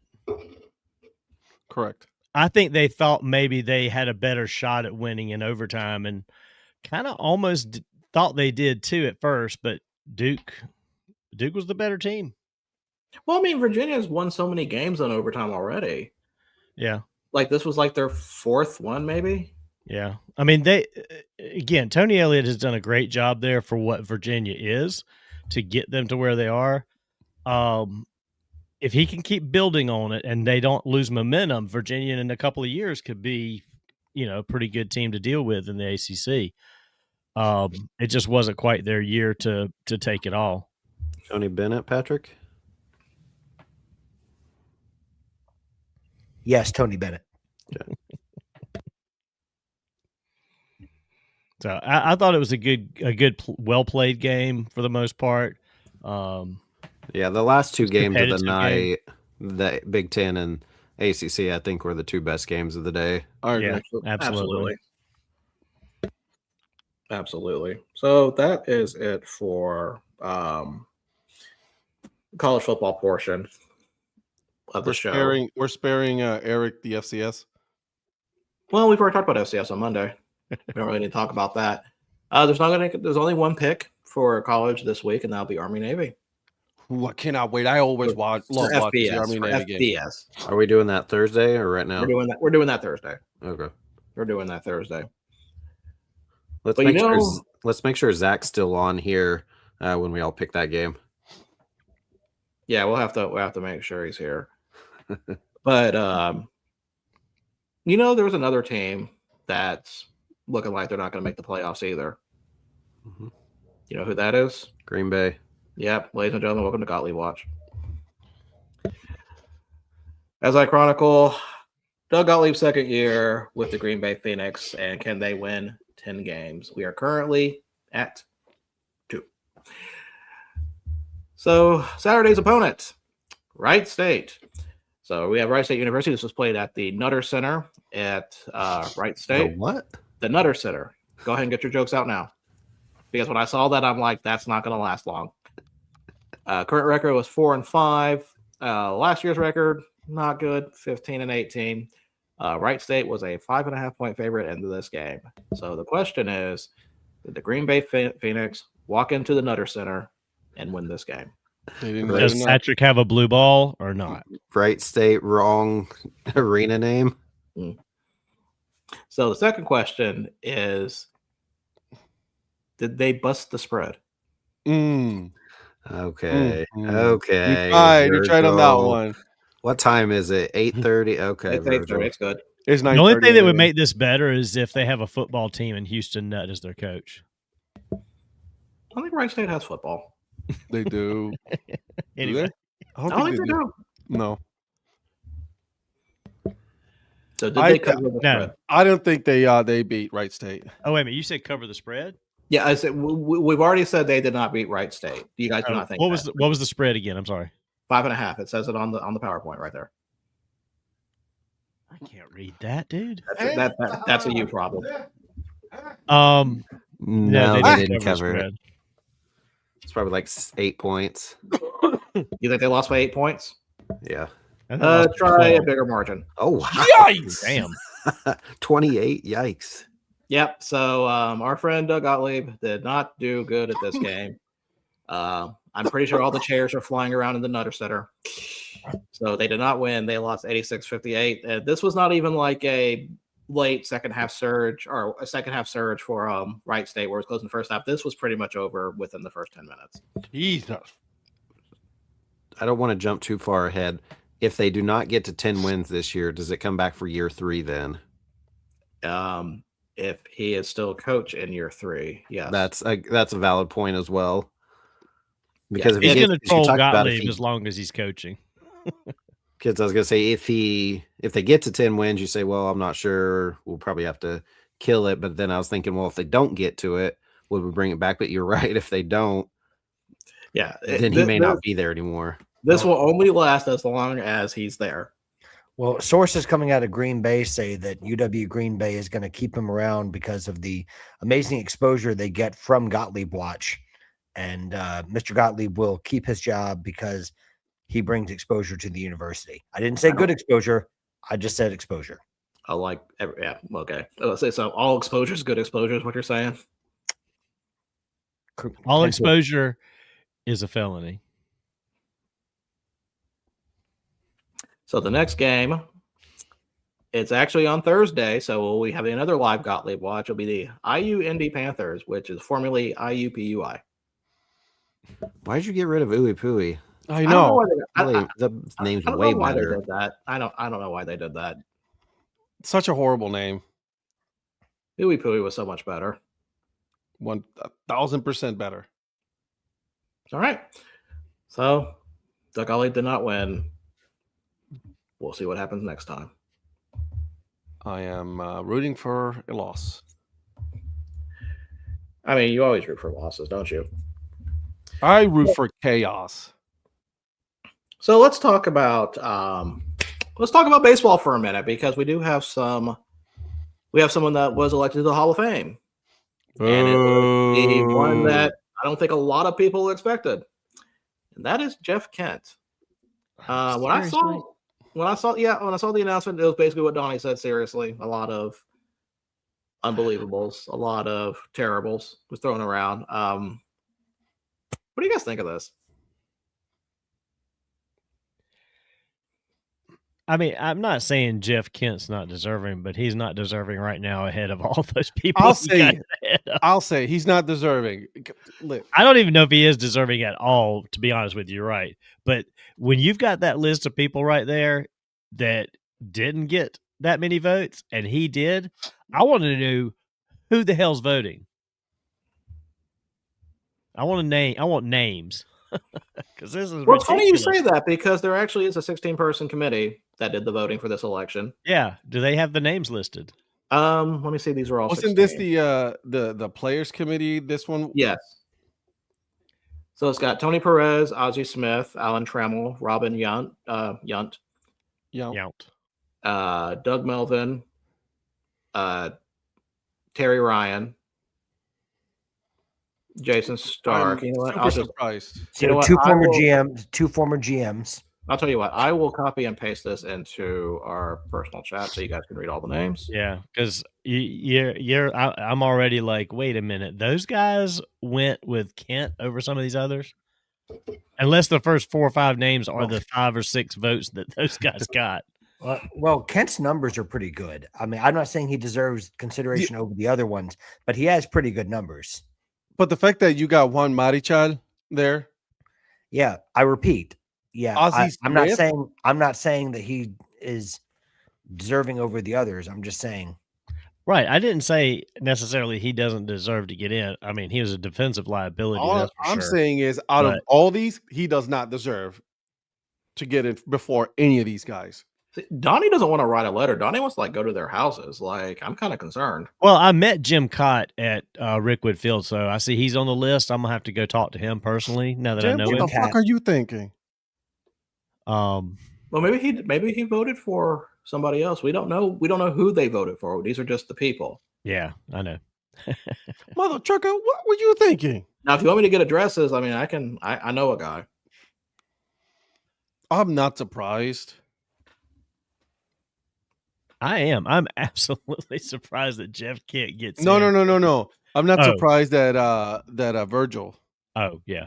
Can't find it. The politician complaining to the constituents. Whoa.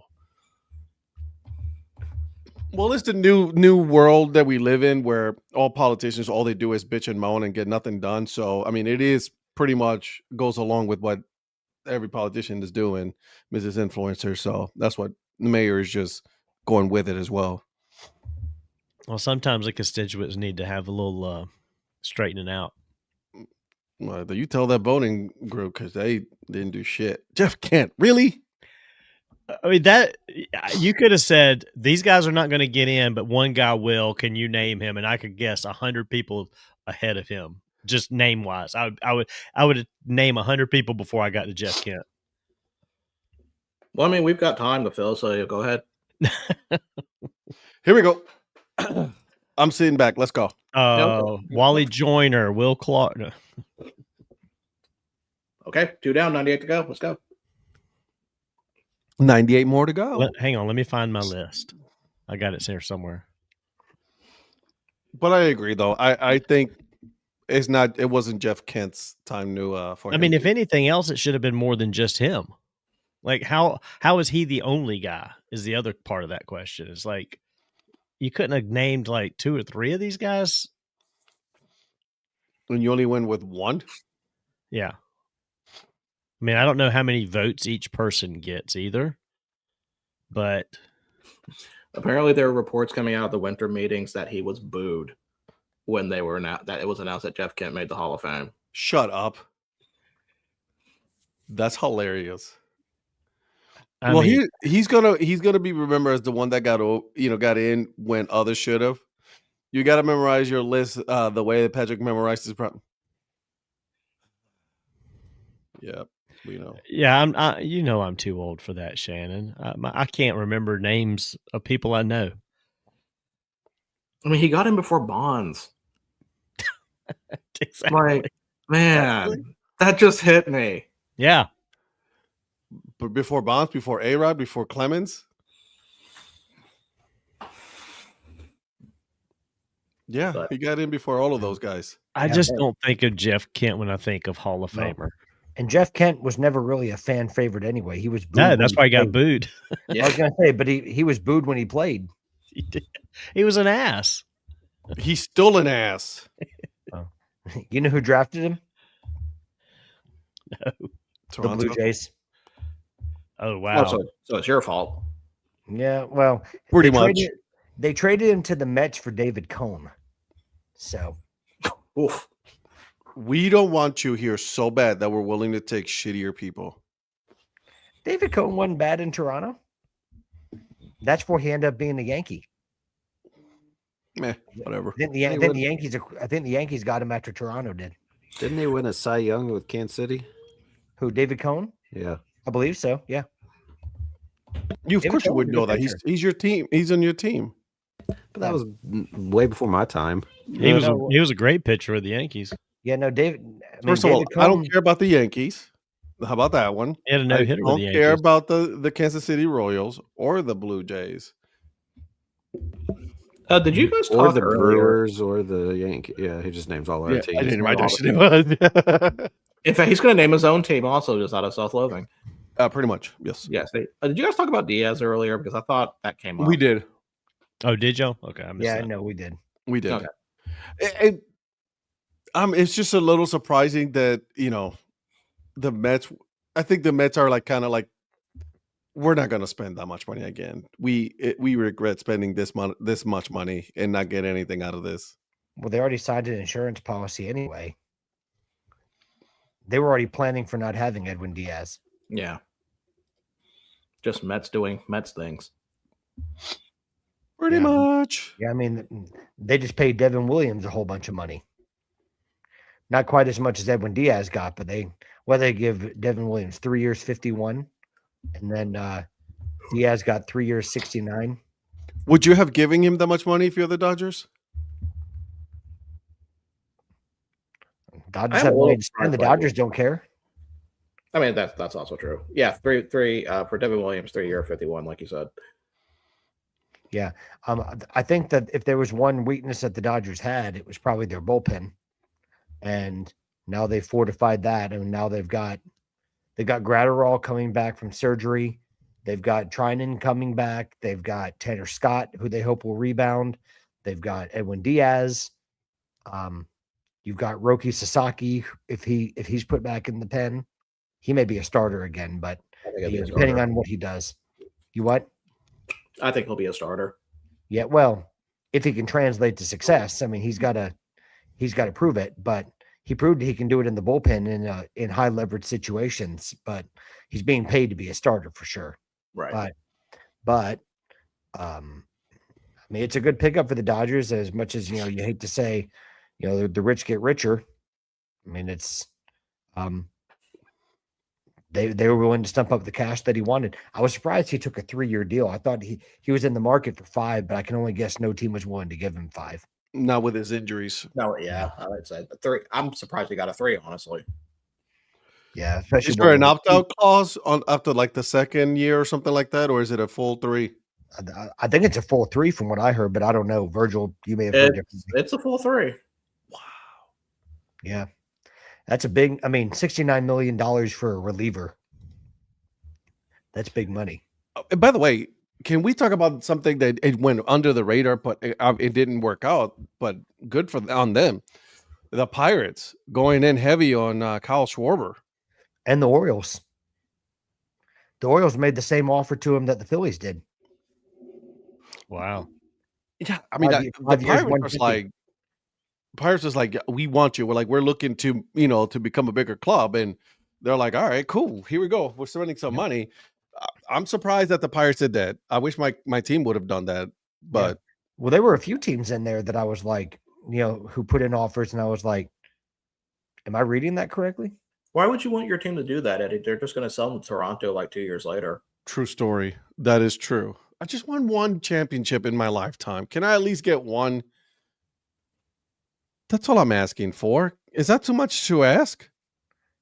I mean, for Cleveland, yes. Okay, got it. Cool. Well, so you're in Ohio State. Apparently it is. Do you not claim that? No. Ohio State? Yeah. No, I don't claim that. Mm-mm. Are you still upset that Kent State didn't take the bowl? No. They had the chance, so they could be the Birmingham Bowl champions. That would have been fun to see. By the way, if Kent State took that bid, I was 100% going to go down there and see them. I kind of wish they did, but I get it. They should have. I'm like, come on, bro. And now it's Georgia Southern against App State. So they went through a bunch of teams apparently to like get to where they're at with those two teams. Yeah. So in other words, you have a Sun Belt Conference game, pretty much, as a bowl game. Pretty much. Riveting. I know.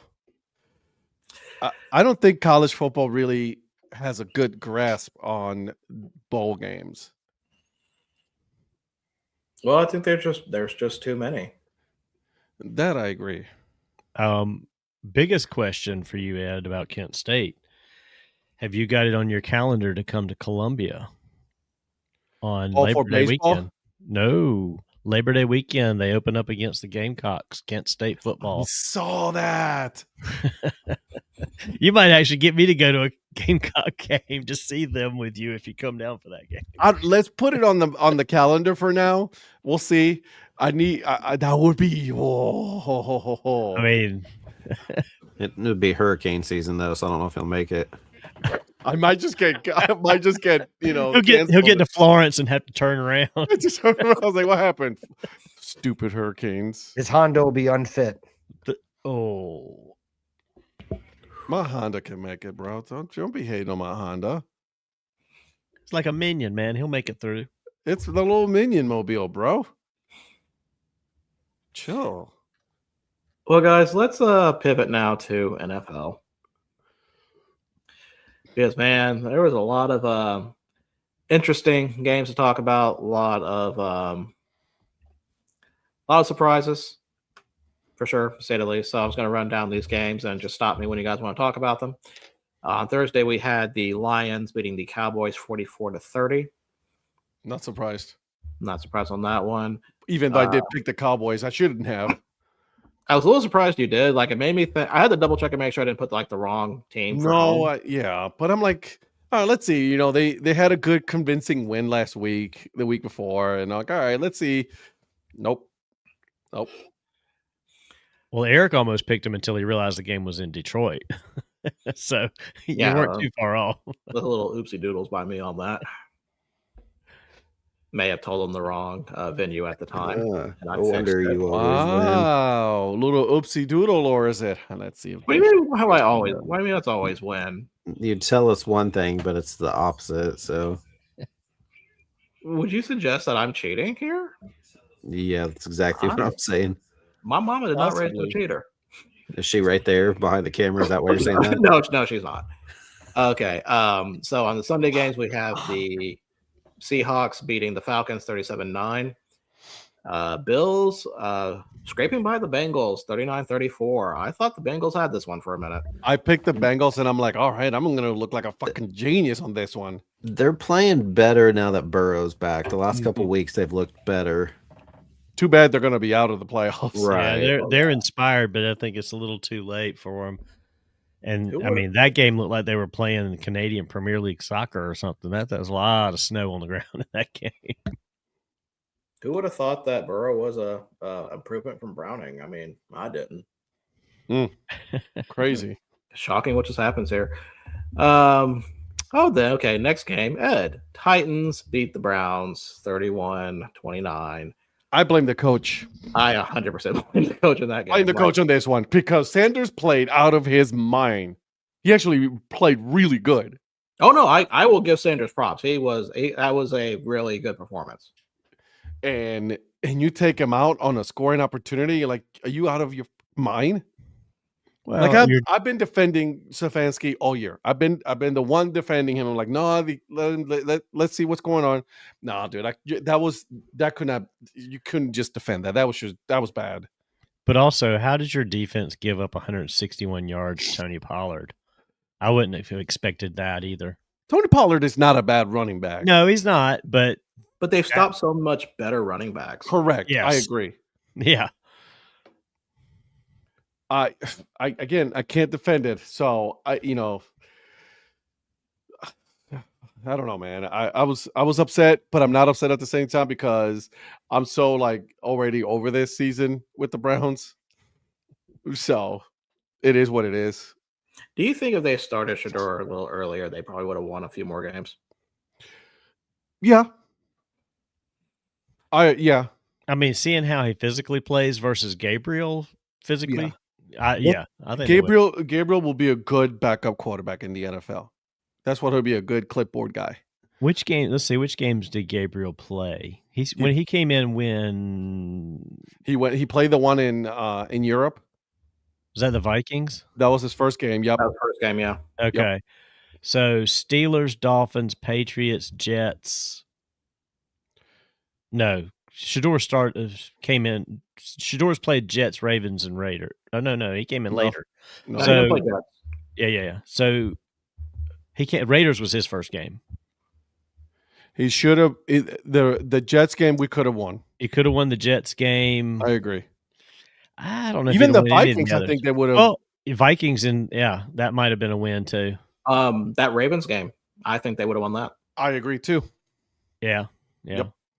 Because we had the Ravens all the way pretty much until that one big play for Andrews, and so I agree. I think like I said, I wanted the Browns to draft Shedeur Sanders. They didn't draft him at the time. They went first with Gabriel, which I think it was a massive mistake on the Browns' part to draft Dylan Gabriel's. Nothing against the kid. I wish him nothing but good luck. I just didn't think that he would fit the system and that they have in Cleveland. He just didn't.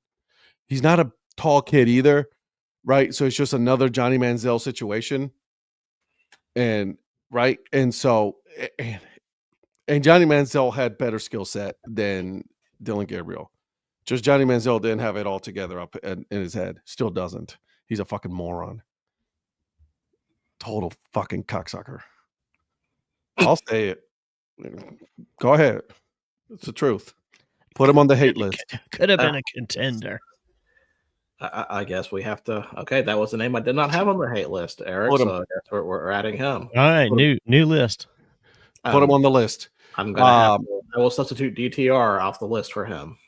I don't know, man. And so, but yeah, no, and I think Shedeur would have had he been coached better. I'll even say it now. Like at this point, get rid of the head coach and get rid of the GM. The GM doesn't know what the fuck he's doing.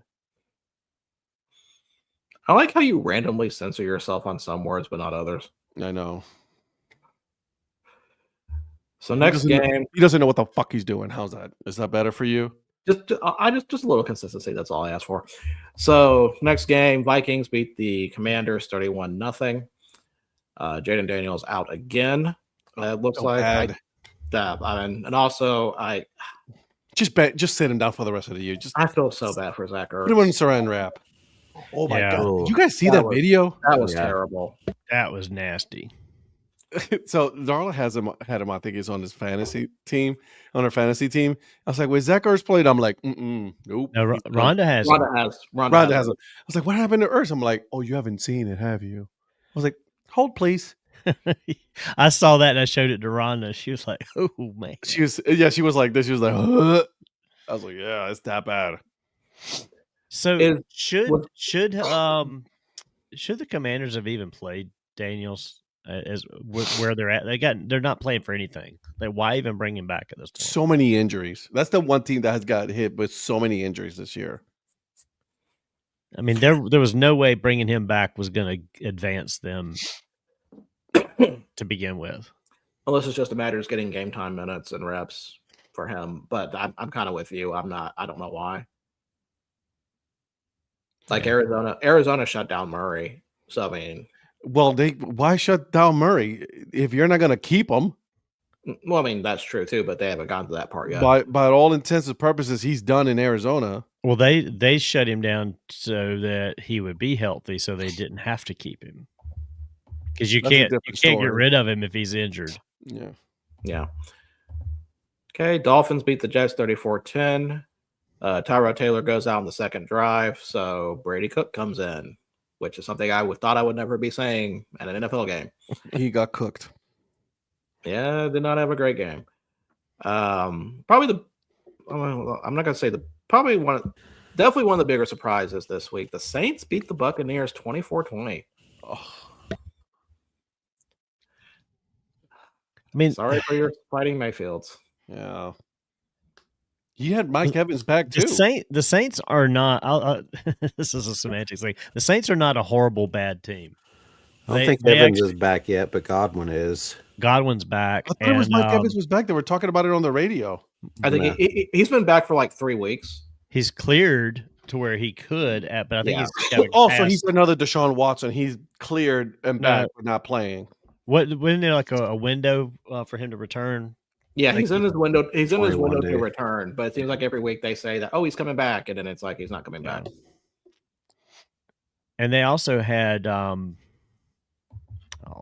was running back Bucky Irvin back, mm-hmm. and he did pretty good too. But I mean, Baker was 14 of 30. That's not good. Donnie, you and me talked about this. Like, could they? Like, I mean, because you have the Panthers right there on the doorstep of like could potentially. Like we looked at their schedules. They still have to play each other twice. Well, the Panthers have to play both of these teams in the next 2 weeks. They play the Saints this weekend, and then they play the Bucks, and then they've got the Seahawks and the Bucks again. So the Panthers control their destiny. If they can somehow if they beat New Orleans and they beat Tampa at least once, I think they'll own the tiebreakers. It'd be crazy if they could do it twice. When I've got game manager Bryce Young as my quarterback, I'm confident in that. By the way, was that a strategic comment by you to say the Saints are not a bad, horrible team? They're not a horrible, bad team. They're a bad team, but they're not horrible. Well, are you trying to set it up in case the Panthers lose to them? No. It's got nothing to do with the Panthers. Because, I mean, with Tyler Shuck coming in, he just needs some experience. He's not a horrible quarterback. And Devin Neal's a pretty decent running back that they've got that's getting some playing time now. They still have some more receivers. It's like they're just on they need some more players to be a better team. That's all. But they're not like, the Jets bad. Where's Devin Neal from? New Orleans Saints. Yeah, where'd he play college? Kansas. Don't care. That's right. Rock Chalk. Just kidding. No, I think I didn't know. He got his first NFL touchdown the other day. I know. I picked him up this past week because both of my running backs in fantasy were on bye at the same time. So I had to get somebody, and man, he got me some points this weekend. Would you rather have Shuck or Bryce Young? Bryce Young. Really? Yeah. Ugh. Neither. Because I haven't seen enough of Shuck to know how he's going to be long term. But I watched the first game he came in and played a few weeks ago, and he looked pretty good. He just actually that was against the Panthers. He looked pretty good in that game. But who does he even have to throw to? Nobody. I mean, he's still got Olave, but Devon Valley, I don't know who he is. Juwan Johnson, don't know. 11? Vele, yeah.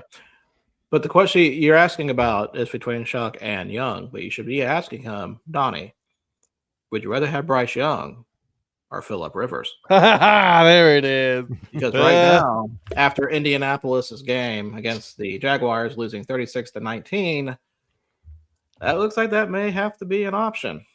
Patrick, why don't you just roll that beautiful Bean footage and let Jason Bean take over?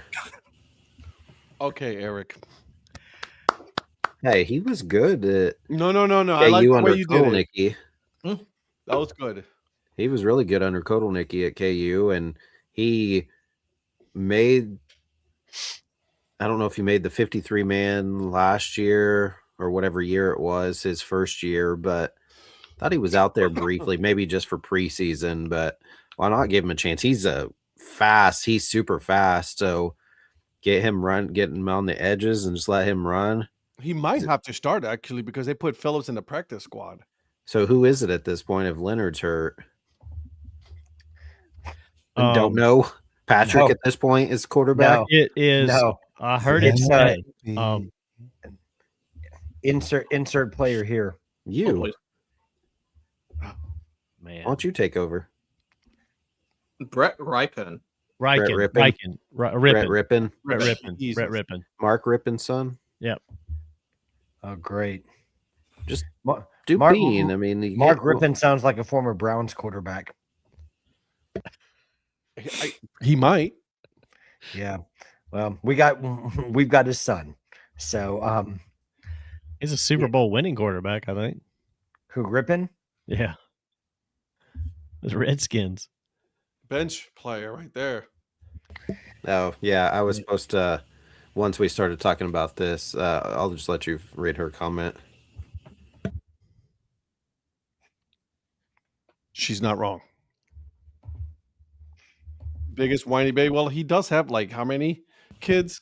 Between him and Nutty for Cuddy, Jay Cutler, she couldn't stand either one of those two quarterbacks. Yeah. Same. I think Rivers came back, one, because he wanted to get out of the house. Two, he's wanting to do two things. If he plays, he resets his Hall of Fame clock again. Is he? That's what people were asking. Is that what happened? Would that happen if it resets it again? An active player. If he becomes if he's on the active roster, it resets. And he has to start over the 5-year clock. But this is, I think, the biggest thing is he wants his grandkids to see him play. Yeah. Virgil's the only one that'll get this, but Phillip Rivers is in his Heath Slater era. He's got kids. I mean, plus he's living in Fairhope, Alabama. There's nothing to do there. I mean, may as well. But like he wants his kids to see him play. Listen, his kids have been seeing him play because he had his first kid in college. Listen, if this brings back the general Phillip Rivers Twitter account, I'm all for it. Does he realize who the first game may be against the Seattle Seahawks? Which that may not go well. Listen, it's out completely. We're like, you know what? Never mind. I'm still holding out hope that Riley Leonard magically gets better and plays. I did not think Leonard had a bad game. No, I thought considering the circumstances. I thought he was good. He was moving the football. Bring what's his name back? Oh my God. I'm trying to, and I don't know what's happened to Richardson. He's just kind of MIA. He's still injured from what day? Yeah, he is. He is still injured, but it's just like he has a full helmet, but put a mask on this dude. Like put one of those NBA goggles. Yeah. Visor, put a visor on him. No, they got a live quote from him, and he said, "I'm good, bro." He's such an idiot. He's How do you feel about Jacksonville's performance on this game? Do we feel like they finally turned a corner after their offensive struggles after the Kansas City game? Calm down. Well, no, I'm being serious. I'm not trying to be. I'm serious too. Reactionary here. Do you see me smiling? You never smile. True story. The Jaguars are going to be a 12 or possibly 13 win season this year. Their schedule is like easy schedule, very favorable. Here's another comment. We'll be able to watch it argue with the refs.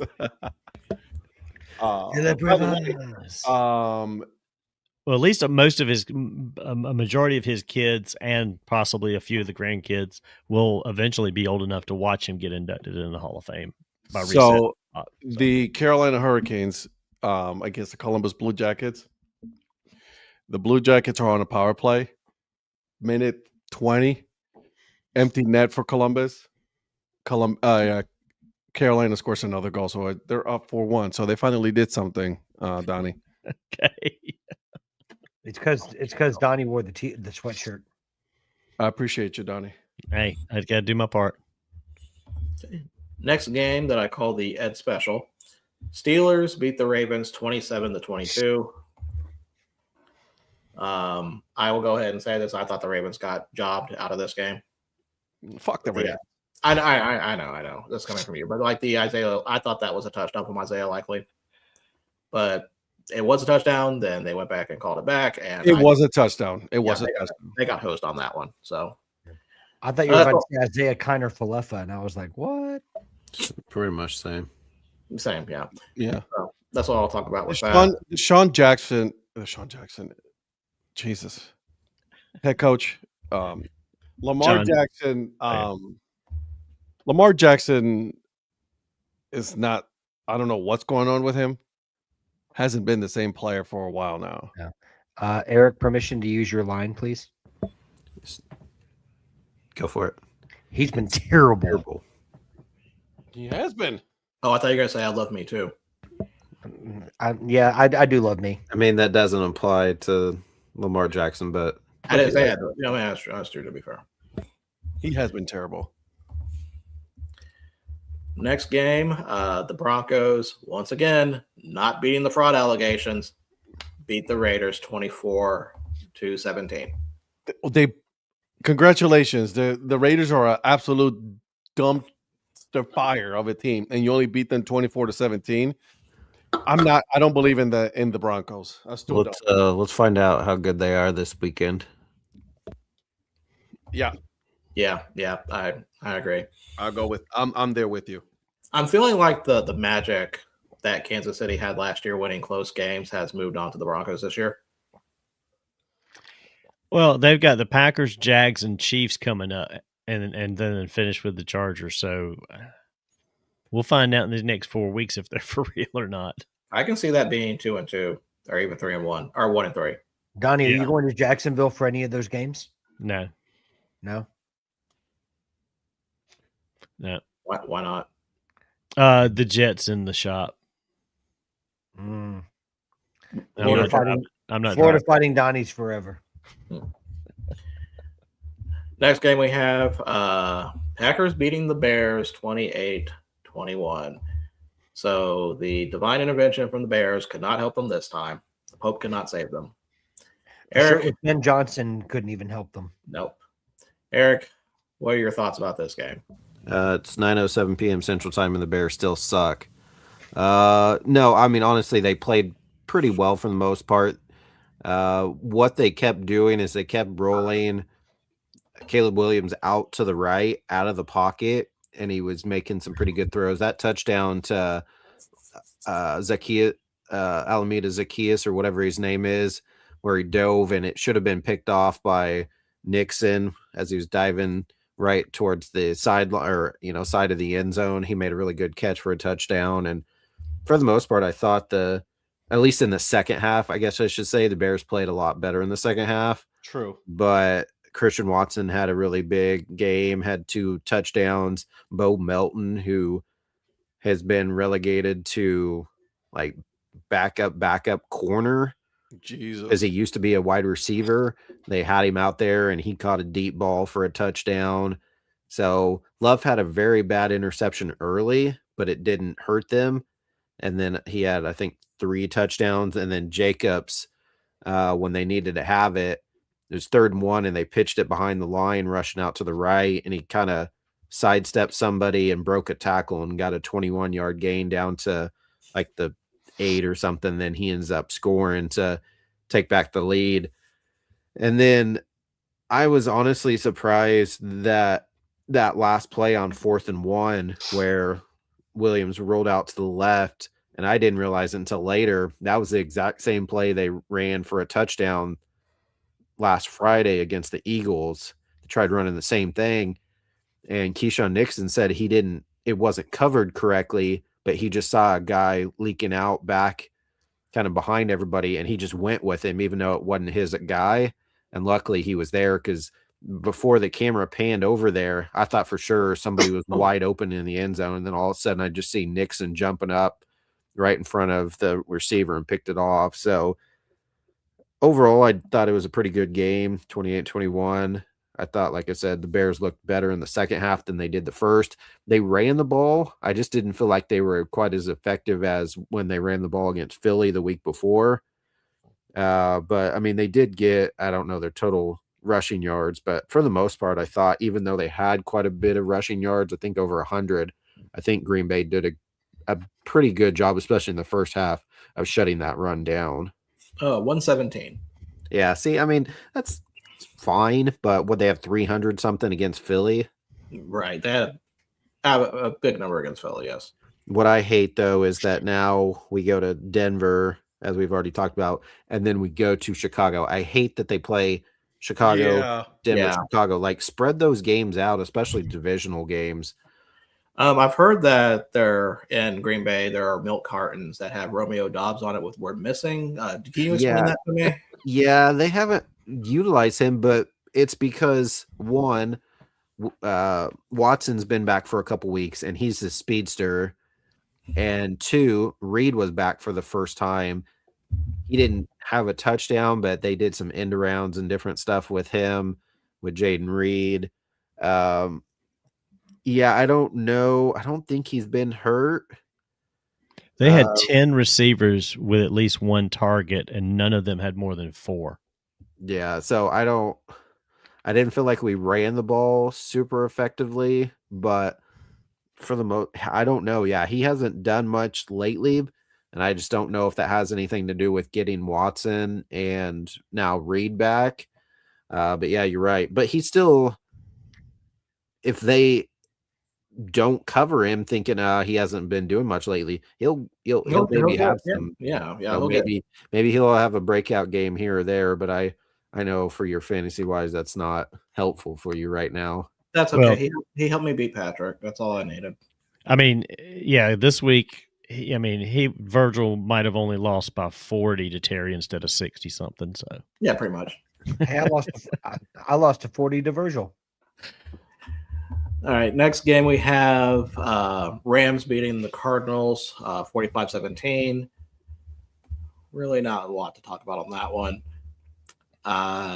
Sunday night game, Texans beating the Chiefs 20-10. Is it safe to say it's over? I don't know, Mrs. Influencer. You want to chime in? You've been chiming in. Let's hear what your take is. This year, but I say this year they're done. I'm not just this year. I'm not saying team. Oh yeah. I can't figure out Kelsey.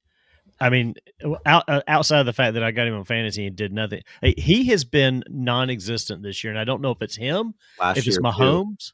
Well, yeah, but I mean, literally, he seems non-existent. Like Patrick Mahomes is almost going out of his way not to throw the ball to him. I don't see when I've watched them play that he's not open. They're just not making any plays to feature him. I can't figure out what's getting along anymore. Taylor said something to Brittany, and so Brittany's like, "Don't throw it to him." I listened to Taylor before I listened to Brittany. 100%. I'm glad that they don't show or talk about her, but definitely his brother anymore. Oh, those two morons. I'll say that too. Yeah, I said it. Brittany's a moron, and his brother's a moron. I don't know. They're just it's a down year for them. I mean, it's about time that it kind of caught up to them, I guess, a little bit. But I mean, injuries have been part of the issue this year, but I just don't know. I mean, it's like something's not clicking. Yeah, but at the same time, a lot of other teams have been plagued by the injuries, and they're still finding ways to win. Is it an age problem for everyone? For Kansas City in general, like as a team, but like as a team. Besides Kelsey, I mean, are you saying Mahomes is getting? I mean, Mahomes is older, but I mean, I look at Mahomes. I look at basically as a group, because your best running back is Kareem Hunt. And see, that's one thing, and I've told you guys multiple times, I don't see why they've struggled so much. I don't see why they've struggled so much with the running game, because even in their Super Bowl years, they've never really had that good of a running back. So the running game's not been that great. They've had a guy here or there that could score you. Who was it? Damian Williams didn't he have a pretty good Super Bowl a couple of years ago? Mm-hmm. I mean, Pacheco's fine at times. Hunt, get him down in the red zone. I just figured, like, don't count on Kareem Hunt being an every down back. He's your red zone. They really short missed range. on Clyde Edwards-Helaire. Like, their run game. They've turned into a team of used to be's. Yeah, their defense, I mean, it's really what they are. It's fine, but I've always thought even in some of their championship seasons, their defense wasn't that great either. So is it the fact that the referees are not giving a lot of call going their way? Oh God. Is that what it is? I'm just throwing it out there just for the sake of conversation. By the way, Eric, are we going to talk about comparing your marriage to Travis's relationship with Taylor? Yes. Why doesn't my wife have $1 billion like Taylor does? I thought when she said that you've been comparing the marriage to his relationship with Taylor, that you were talking about how fantastic his relationship is with Taylor. No, well, because Travis came out and said in their 2-ish years they've never had an argument, and she's like, "Well, you argue with me like every time we're in the car." So you're the anti version? Yeah. Is that what you're saying? Listen, is that what you're saying, Eric? Listen, I know that's not what she's saying. I'm like, is that? I've got Marco Polo evidence that he starts arguing. That's probably your favorite part. It is. I've been in the car. I got a portion of that a while ago too. So yeah, listen, it's when we come back from that wedding. Yeah. I was gonna say some of the best polos I've ever received from Eric are those. So Patrick got it when we were driving out to the wedding, and then Virgil got it when we were driving back. I heard Shannon. I heard something. I don't know what she said. I don't either. Yeah, what'd you say? Virgil, girl, what'd you say? Yeah, Virgil, out there? Virgil, what does 128 think about this? About what, Kansas City? Yeah, about this loss and everything else. I mean, she said that she thinks they're cursed. What do you mean? I mean, how? By what? Yeah. I mean, I kind of just said that I felt like, remember what I said about, I feel like the magic that they had last year went to Denver. Now where Denver's getting all the breaks, it's kind of just that, like it just transferred over. I think Travis Kelce is concentrating on his life after football at this point. The thing is, I would agree with you. I'll say this. I do agree with you, but I don't think that's it, because I literally don't think they're game planning him at all. And I don't think it's him. I think it's something to do with the coaches. Let me ask you this then. Does he go Gronk and he doesn't play next year because he's getting married next summer, and then he's like, I need to come back, and then he comes back for like a year? To what other team? No, I mean, he'd come back to... I think when Kelsey's done, he's done. I don't think you'll pull off a Gronk thing. No, I don't think so. He's got too much other shit going on he wants to spend time doing. No, he'll pull up at one of the NFL shows to be an analyst. Well, wait a minute here. Patrick Mahomes will go to another team, Washington, for a few years. Doubt it. And then Travis Kelce, and then Kelce will come back and break his leg. And I thought you were talking Alex Smith here. No, it's the Tom Brady formula. He has to go to another team, then he'll come back. He has to prove he's better than Andy Reid. Yes. Mahomes is going to pull a reverse Montana, and he's going to go from Kansas City to San Francisco. Stop trying to make San Francisco happen. No, I don't think that's. I think Mahomes will stay with Kansas City. I think he'll finish out his career here. I don't know what she yelled. She won't yell it again. So, but yeah, something has transferred, and the voodoo thing that you got going on there, Virgil, might be. I mean, Peyton, he was in New Orleans for a long time. He probably knows some voodoo people down there that's done cursed Kansas City for him. So you might be onto something. When we going? If there's two things Sean Payton knows, it's voodoo and bounties. Virgil, get your ticket. Oh, let me see what this is. What's their home schedule look like the last couple games? Who, the Chiefs? Yeah. They are at home this Saturday, Chargers, and then they're at home with the Broncos on Christmas Day. Christmas Day, 8:15 p.m. My wife upstairs sending me That's reels. a Friday. Isn't Christmas a Friday? Thursday. It's a Thursday night. Okay. What you wife sending you, Ed? That's their could go up 200. Reels, for- funny reels. We can go up there for Christmas. Is it like that one the other day that you? Oh God. Yeah, this Saturday's a 1 p.m. game. Or, well, it's a noon game. You guys should follow There. Scott D. Henry. He's hilarious. I don't know any of those words you just said. Follow. Just look him up. Like and subscribe. I'm way behind, obviously, but it's bullshit that the Revs are deciding factor. Sandify some super cheap tickets if we can figure out a time to go. Okay, Virgil. Virgil, you going? I don't think I can just When make you a get trip to like Kansas that City. quick. What was that? It's a lot closer from Wichita to Kansas City than it is from Huntsville to. Yeah, kind of more of a hole for me. Whole city? So why didn't he just maneuver everything over to Wichita Yeah. Just or their surrounding towns? You Yeah, can move, so do you want me move to to Mays or Goddard. And it's called a plane. you have somewhere free to stay. Do I? Well, it's Eric, so Shannon may allow you to stay. Eric wouldn't, but There's a a child's bed right here. There you go. See, done. Because Hey, you she can bunk loves down when with the little- Easton. No, What's he up, little loves guy? sleeping with her in our bed. So this bed will be wide open. I don't do Or that. we have Feet will hang off the side, but we have that's like a already queen in. size blow up mattress. I said mattress, not. No, okay, sorry. I'm just, Yeah, that's okay. So let's move on to our last game. Princess blowing. All right, cool. Hey, man. We went to, so what she's referring to now is that we went to the Chiefs Texans or Titans game. I don't know, probably 6 or 7 years ago. It was -2 degrees during the game. Yeah, so she And- doesn't want to go see the Broncos. And Sorry, they, Shannon, I'm with you there. the Chiefs jinxed themselves and missed the field goal right at the end. Imagine that, missing a field goal, and they lost the game to the Titans.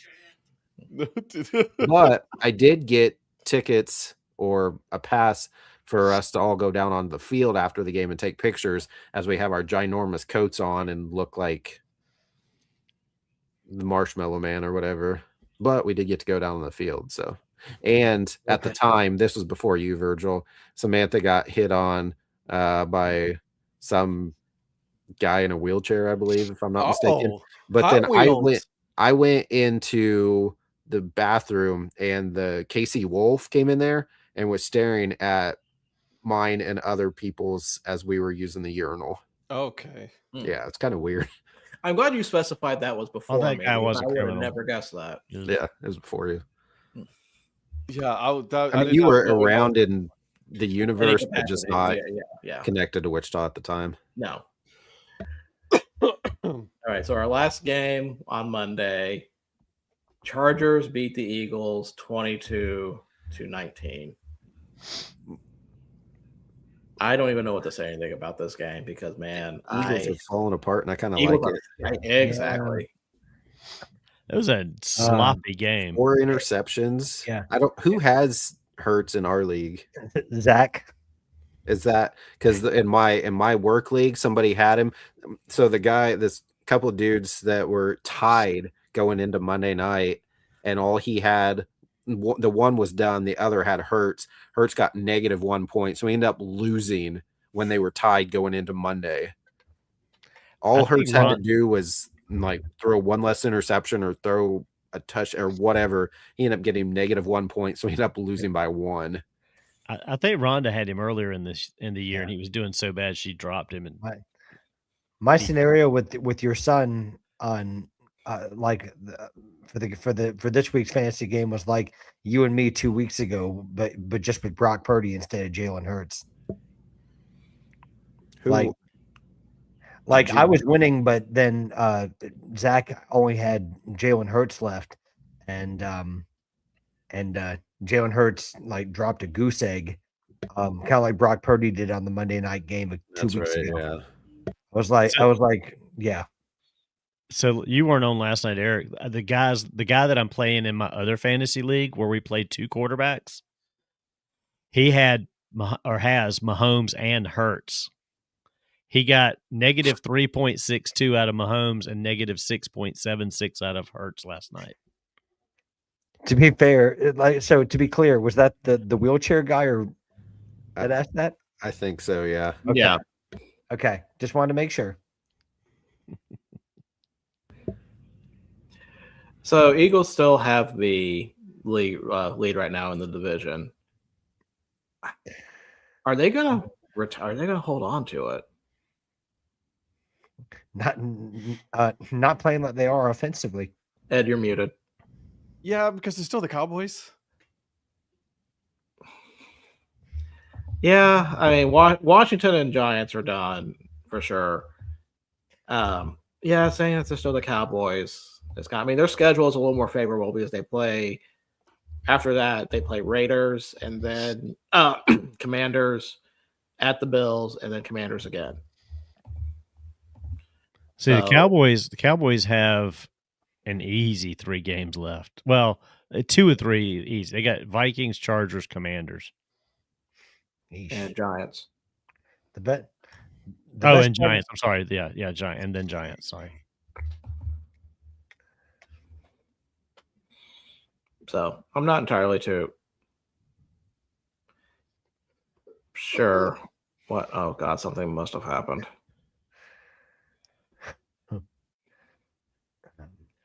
I don't think I even want to know at this point. So with the game itself, yeah, Hurts. Like I said, Eagles did not look good. Chargers, they're all beat up with no offensive line, pretty much. Yeah, no kidding. Ugh. Sorry. I feel like there's a punchline that I am not involved in, or I am the punchline. So I'm just going. It's probably me. I'm just cupping my ass off, so I apologize. You're cupping your what? Coughing. Oh, coughing. Okay, my bad. Yeah. Wow. Bro, you gotta just get that checked out. All right, I'm sorry. I apologize. You gonna make it? I don't know. Yeah. I don't know. Wow. Moving on.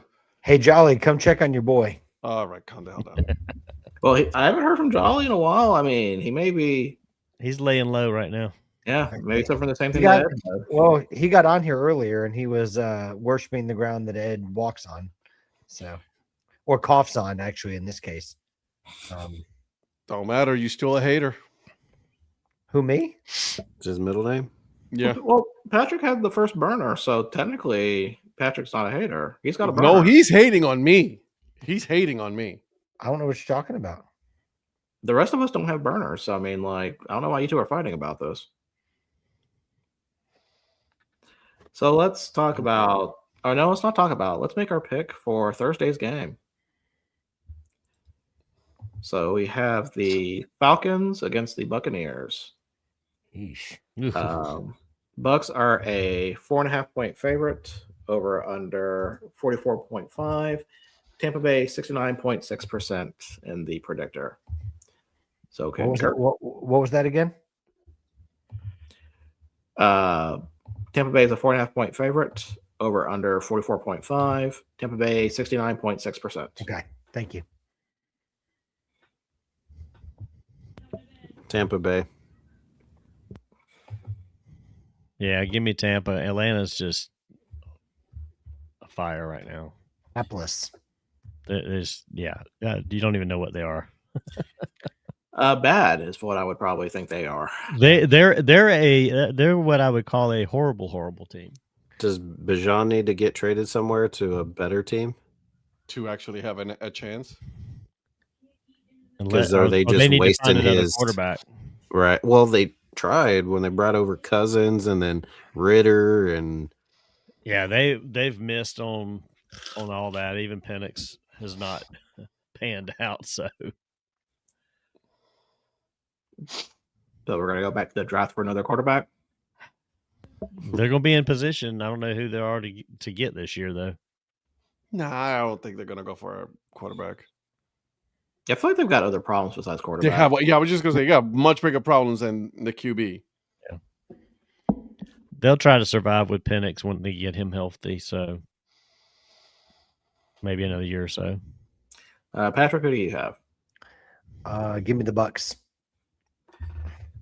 That'll be a clean sweep for the Bucks because Atlanta is starting Kirk Cousins. That's all I can say. Although Kyle Pitts finally got points this week. Is Drake London still out? Yep. Okay, that's kind of the other reason too. If there's a tight end that you have that you don't want since you're not in the playoffs, let me know. Who, me? Oh, whoever. I don't care. Anybody but Donnie. Donnie's like, oh, I'll see you on the other side. Dude, his team was really good this last week, almost 150 points. Yeah. I would have got blown out. And that was with Singletary and my other Neal. running backs. Yeah, Neal. no. Well, no, I had Neal in. The Singletary was on bye, and so was Henderson, Travion Henderson. I had both of them on bye, and still did that. So I'm hoping I picked the right running backs this week. You didn't. No, I mean going forward. Now I got 4 to choose from because both of the guys that I had this week did good, and then I got my 2 that have been my workhorses on the bench. So I got to figure out which matchups are going to be better. You won't. Yeah, You're right. I won't. All my matchups for this week are red, so I'm in for a bad time. Well, I'm going to lose. I apologize. I'm sorry. That was mean. I'm sorry. That was a little mean on my part. How's that different from what you normally are? Rhonda might trade you Zach Ertz. Okay. You know what? No, I'm not sorry. I mean, I can offer Rhonda Gadsden.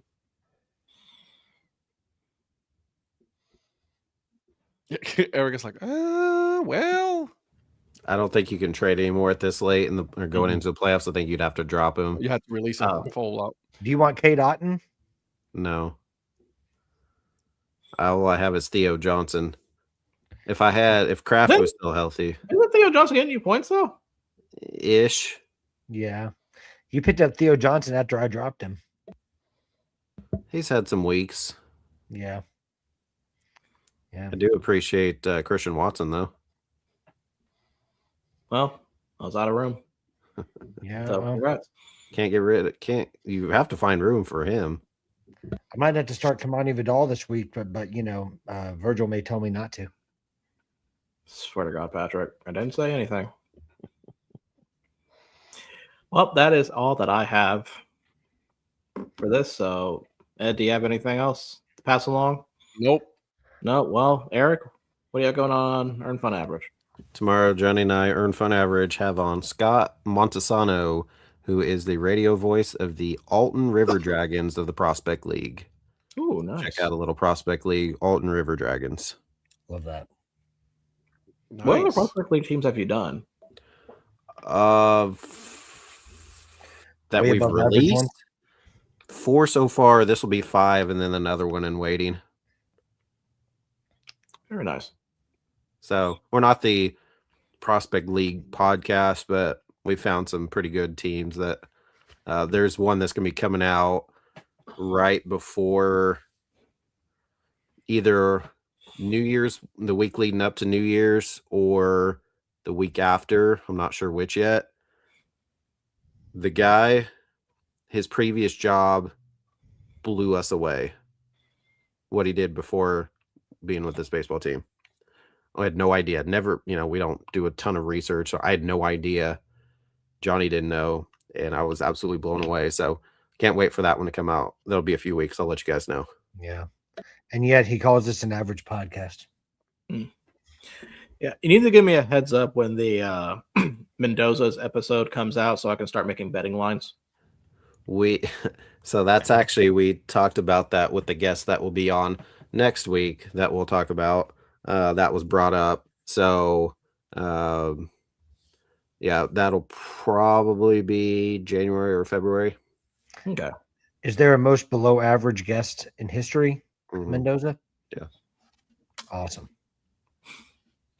Ed, are you still on hiatus with your podcast. Oh, did he die? Ed, are you dead? He died. He died. He done died. Okay. Oh, they're taking him off on a stretcher, but he gave us the thumbs up. Oh, Okay. yeah.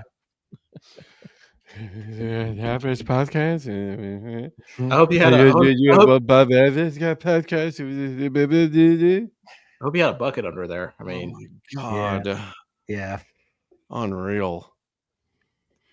Anywho, yes, still on hiatus. still on hiatus. Patrick's still on hiatus. Yes, sir. I wanted to come back, but it's just I'm so tired. And then this last 2 weeks, I felt like a zombie. So I might as well just keep it rolling until the new year. That's fair. Donnie, what about you? Nope, don't have anything going on special this week. All right.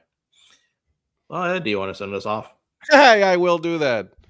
You guys have a wonderful evening. Make sure you guys tune in on Thursday where we do make maybe some picks. I don't know.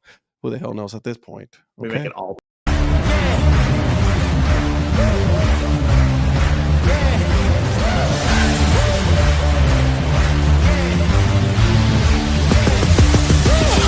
We're gonna take on the world.